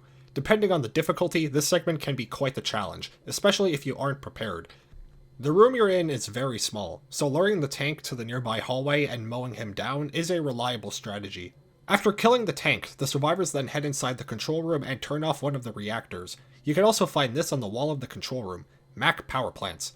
The survivors then find their next safe room and head over to Chapter 4. Shortly after leaving the safe room, the survivors exit the power plant. If you look up, you can see a helicopter flying overhead. The pilot tells the survivors to head to the quarry, and he'll even drop healing supplies from his helicopter. If you head into NoClip and fly towards the chopper, you can see the words State Police written by the tail. The survivors then find themselves in this open area. If you walk to the right hand side, you can find the sign in front of one of the buildings, Clover Generating Station, a Mac power plant. The survivors walk inside another power plant and head towards the quarry. After fighting through all the zombies, the survivors find train tracks. If you look up, you can see a sign that reads as follows, Linfield Mountain Quarry. If you look at the train tracks, you can see these giant yellow containers on a train car. This could be full of nuclear waste or some other radioactive material, and it's on a train car, which means it's being transported somewhere. This could also be a standard source engine model, but I still think it's worth pointing out. The survivors use a train to break through the gate and make a dash for the safe room. Depending on the difficulty, this segment can be very challenging. The zombies will be coming from all directions, and the tunnel is very narrow, making ambush attacks that much easier for the infected. Now let's head over to Chapter 5. The survivors ride up an elevator and officially arrive at Linfield Mountain Quarry. The survivors find a radio and contact the helicopter pilot. If you listen in, you can hear the following. Damn, you guys are quick. I'm refueling the chopper in an airfield that's a few minutes away. Now, you need to get past the gate and get to the top of that quarry, but a truck killed one of the power lines and took out the circuits. You get those circuits back on, and the generator by the trailer should be enough to power the gate. Just try not to make too much noise, and you'll be fine. After flipping the switch, a nearby truck explodes and summons a horde. The survivors need to find a generator crank to power the gate. After you find the crank, you power up the generator, and then you need to fight off the infected hordes until the gate opens. This finale is pretty standard. The quarry has some wide open spaces and line of sight breakers for the infected to spawn. The tank also has a forklift that can instantly down survivors. Aside from that, the first half of this finale can be managed just fine. This is the hard part. When the gate opens, the survivors have to climb to the top of the quarry to reach the helicopter. There are no railings or safeguards during the climb, meaning a special infected can very easily send you flying off the quarry and back towards the bottom. One bad smoker or charger can quickly end your run. And because it's the finale, you will be getting swarmed by common infected the moment you turn on the power. Bad RNG can lead to a very frustrating experience. If you're careful during the last few minutes, you should be okay. Just be mindful of any special infected trying to pull you down. After reaching the top of the quarry, the helicopter arrives and rescues the survivors. And that concludes the story behind Energy Crisis. This is a very solid custom campaign. Energy Crisis has difficult crescendo events, unique voice lines and wall graffiti, and above all else, the map is a lot of fun. The environmental storytelling in the first half was top-notch, and while the second half wasn't as strong in that department, the chapter settings, level design, and crescendo events were enough to keep me engaged. Overall, Energy Crisis is a great custom map, and you should definitely play it if you haven't already. So if I did miss anything, or if you guys have anything to add, be sure to let me know down below. Thank you guys for watching, and I will see you in the next one. We are back with another custom campaign breakdown. This time, we're going to talk about another great custom map, Dead South. This is another custom map that flew under my radar for the past couple of months, but it quickly became one of my personal favorites. Dead South is a great custom map. The level design is well done, the environments look amazing, and there are a ton of small details that are easy to overlook. Dead South is only 3 chapters long, but those 3 chapters are pretty long, so the campaign doesn't feel short or underwhelming. We have a lot to cover, so, without wasting any more time, let's break down the story behind Dead South. The campaign starts out with the Left 4 Dead 2 survivors standing next to Jimmy Gibbs' stock car. The official description for the campaign reads as follows. While fleeing Liberty Mall, the gang sees military Humvees heading towards the waterfront. Thinking they're heading to a military evac downtown, the gang decides to follow them, but ended up stuck in a road jam, forcing them on foot. If you watched my prior breakdowns, you'll know that some of these custom maps take place in real locations, and Dead South is no different. As stated in the official description, this campaign is set in Savannah, Georgia, and it takes place very shortly after the events of Dead Center. We'll get more hints on our exact location as we go through the campaign, but we still have a few things to break down in this starting area. If you look to the right of Jimmy Gibbs' stock car, you can find these 2 CETA evacuation notices. The 2 locations listed are the Presbyterian Church of Savannah and the Rusakis Riverfront Plaza.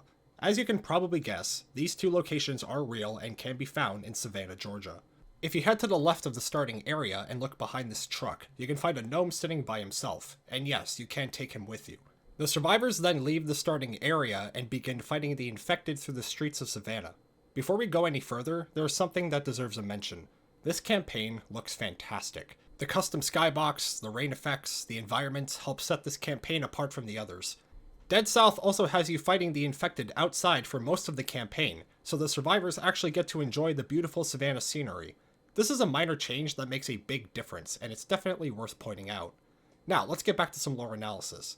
The survivors continue up the street, fighting the infected through houses and alleyways. In front of one of the houses, you can find another CETA evacuation notice.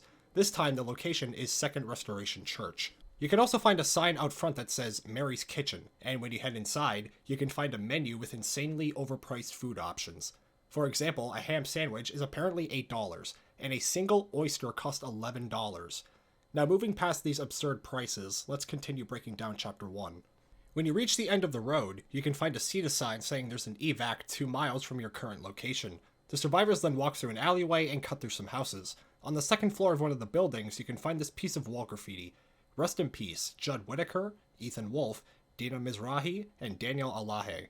This is a reference to the World War Z video game, and the names you see on the wall are all playable characters.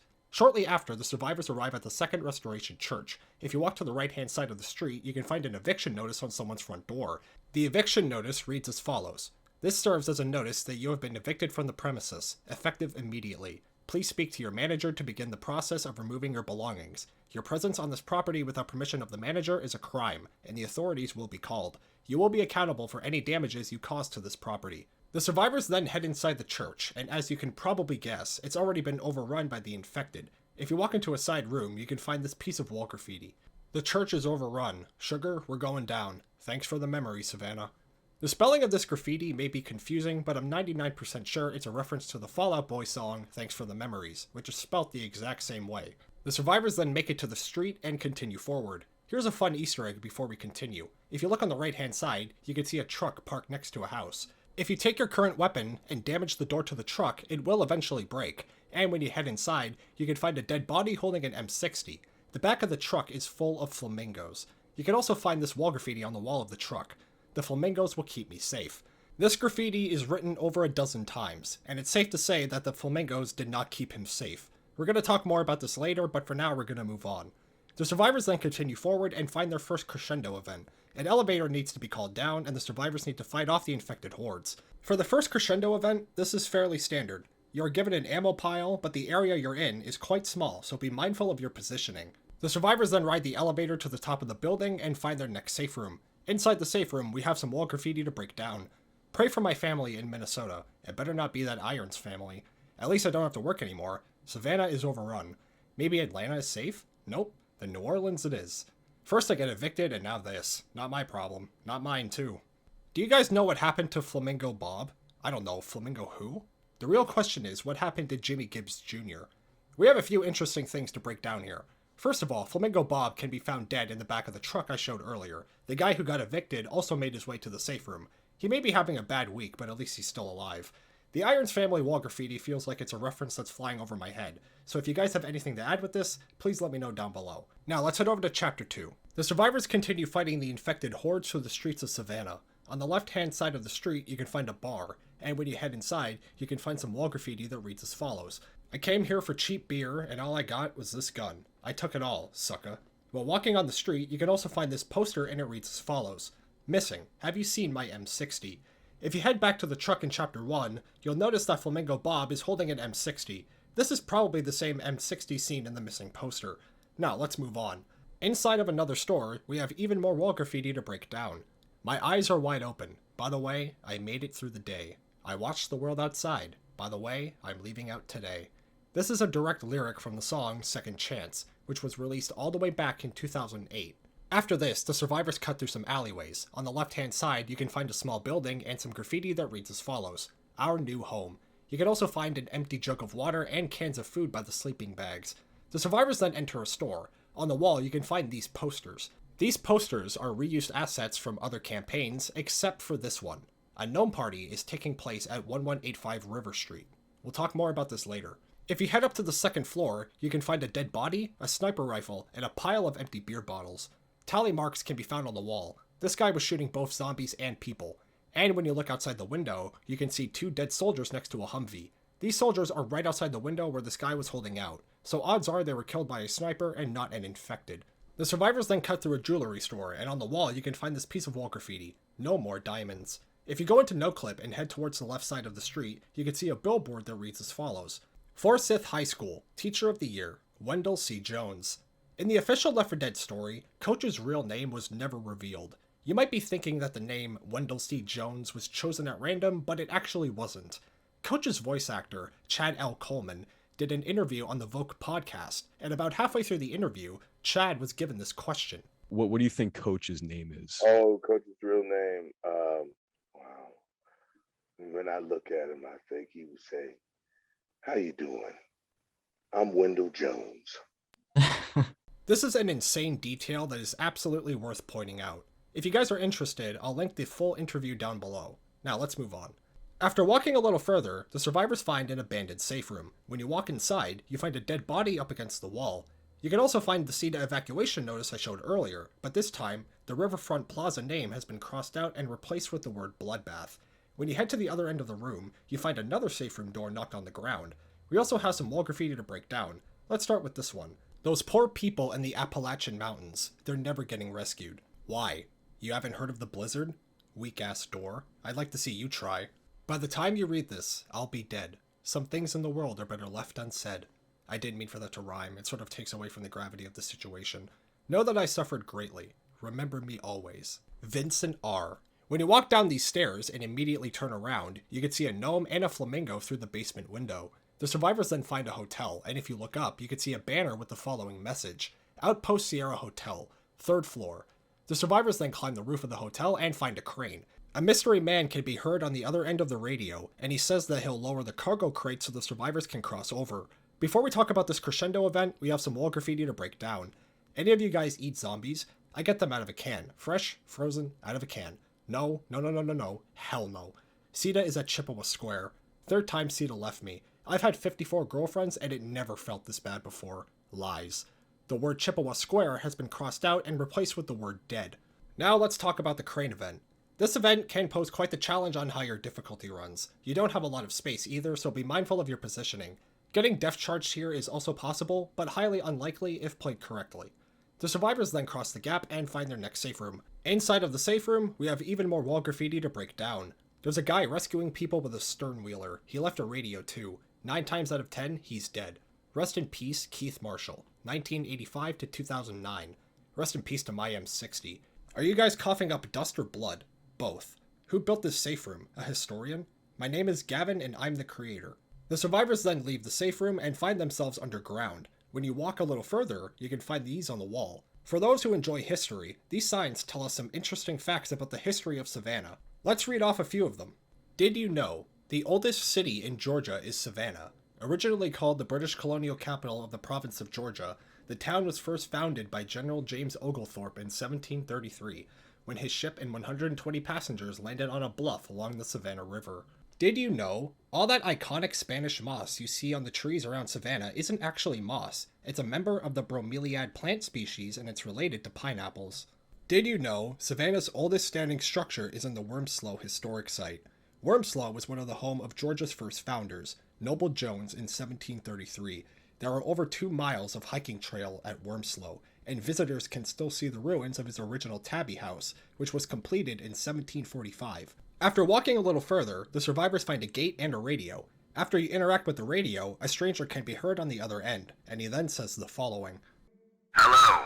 Perfect. You came just in time. The army just pulled out mere minutes ago, and I was about to pull out too. But I've rescuing folks for as long as I can, on that note. I assume you guys need rescuing? Great. Well, I'm just stopped on the other side of the waterfront in my stern wheeler. But be here quick, because the army gonna start bombing this place real soon. Good luck. Now, before we talk about this finale from a gameplay perspective, we have a few things that need to be pointed out. This street is the Rusakis Riverfront Plaza seen on the CETA evacuation notice I showed earlier, and as mentioned earlier, this is a real location in Savannah. You can also find multiple CETA tents, and one of them has a map that looks like this. You might be thinking that this map was reused from Dead Center, but it's not. This map is a unique model made specifically for this campaign. I was also able to find this exact layout on Google Maps. If you take a look at the top of the map, you can see a text that says Last Evac along with 2 red circles. When you reach the street, you can see a hotel on the left-hand side. If you go into NoClip and head behind this bus, you can see a gnome on the ground. While walking up the street, you can also find this building. Remember that poster I showed earlier advertising a gnome party? Well, I'm almost positive that this is the location. The building matches the one seen in the photo too. I tried bringing the gnome here to hopefully trigger an Easter egg, but sadly nothing happened. I could be missing something here, so comment down below if you guys have anything to add. Now let's talk about this finale from a gameplay perspective. Well, it's very difficult. You have to push through the infected hordes to reach the sternwheeler. Gauntlet finales are always very difficult, and this is one of the harder ones I've had to beat. You also have a guaranteed tank spawn near the end of the finale, and an additional tank spawn when you make a run for the sternwheeler. If you aren't fast enough, then your run is going to end very quickly. Right before you reach the sternwheeler, you can head inside of the CETA trailer. The doors are completely indestructible, so you can heal up and take a breather before going back out. It's a smart design choice that I wanted to point out. Overall, this finale is very difficult, but with smart decision making and proper resource management, you should be okay. After fighting through the infected hordes, the survivors reach the sternwheeler and head down the river to safety, and that concludes the story behind Dead South. This 3-chapter campaign is stuffed with interesting content and Easter eggs. I love the original wall graffiti, the environments look fantastic, and it poses a very difficult challenge. Dead South is a great campaign, and breaking it down was a lot of fun. A link to the campaign will be in the description below. I also wanted to give this quick side note. I am incredibly sick right now, so my sincerest apologies if my tone was off during this video. I tried to wait it out, but it's not going away, so we're just going to power through. So if I did miss anything, or if you guys have anything to add, be sure to let me know down below. Thank you guys for watching, and I will see you in the next one.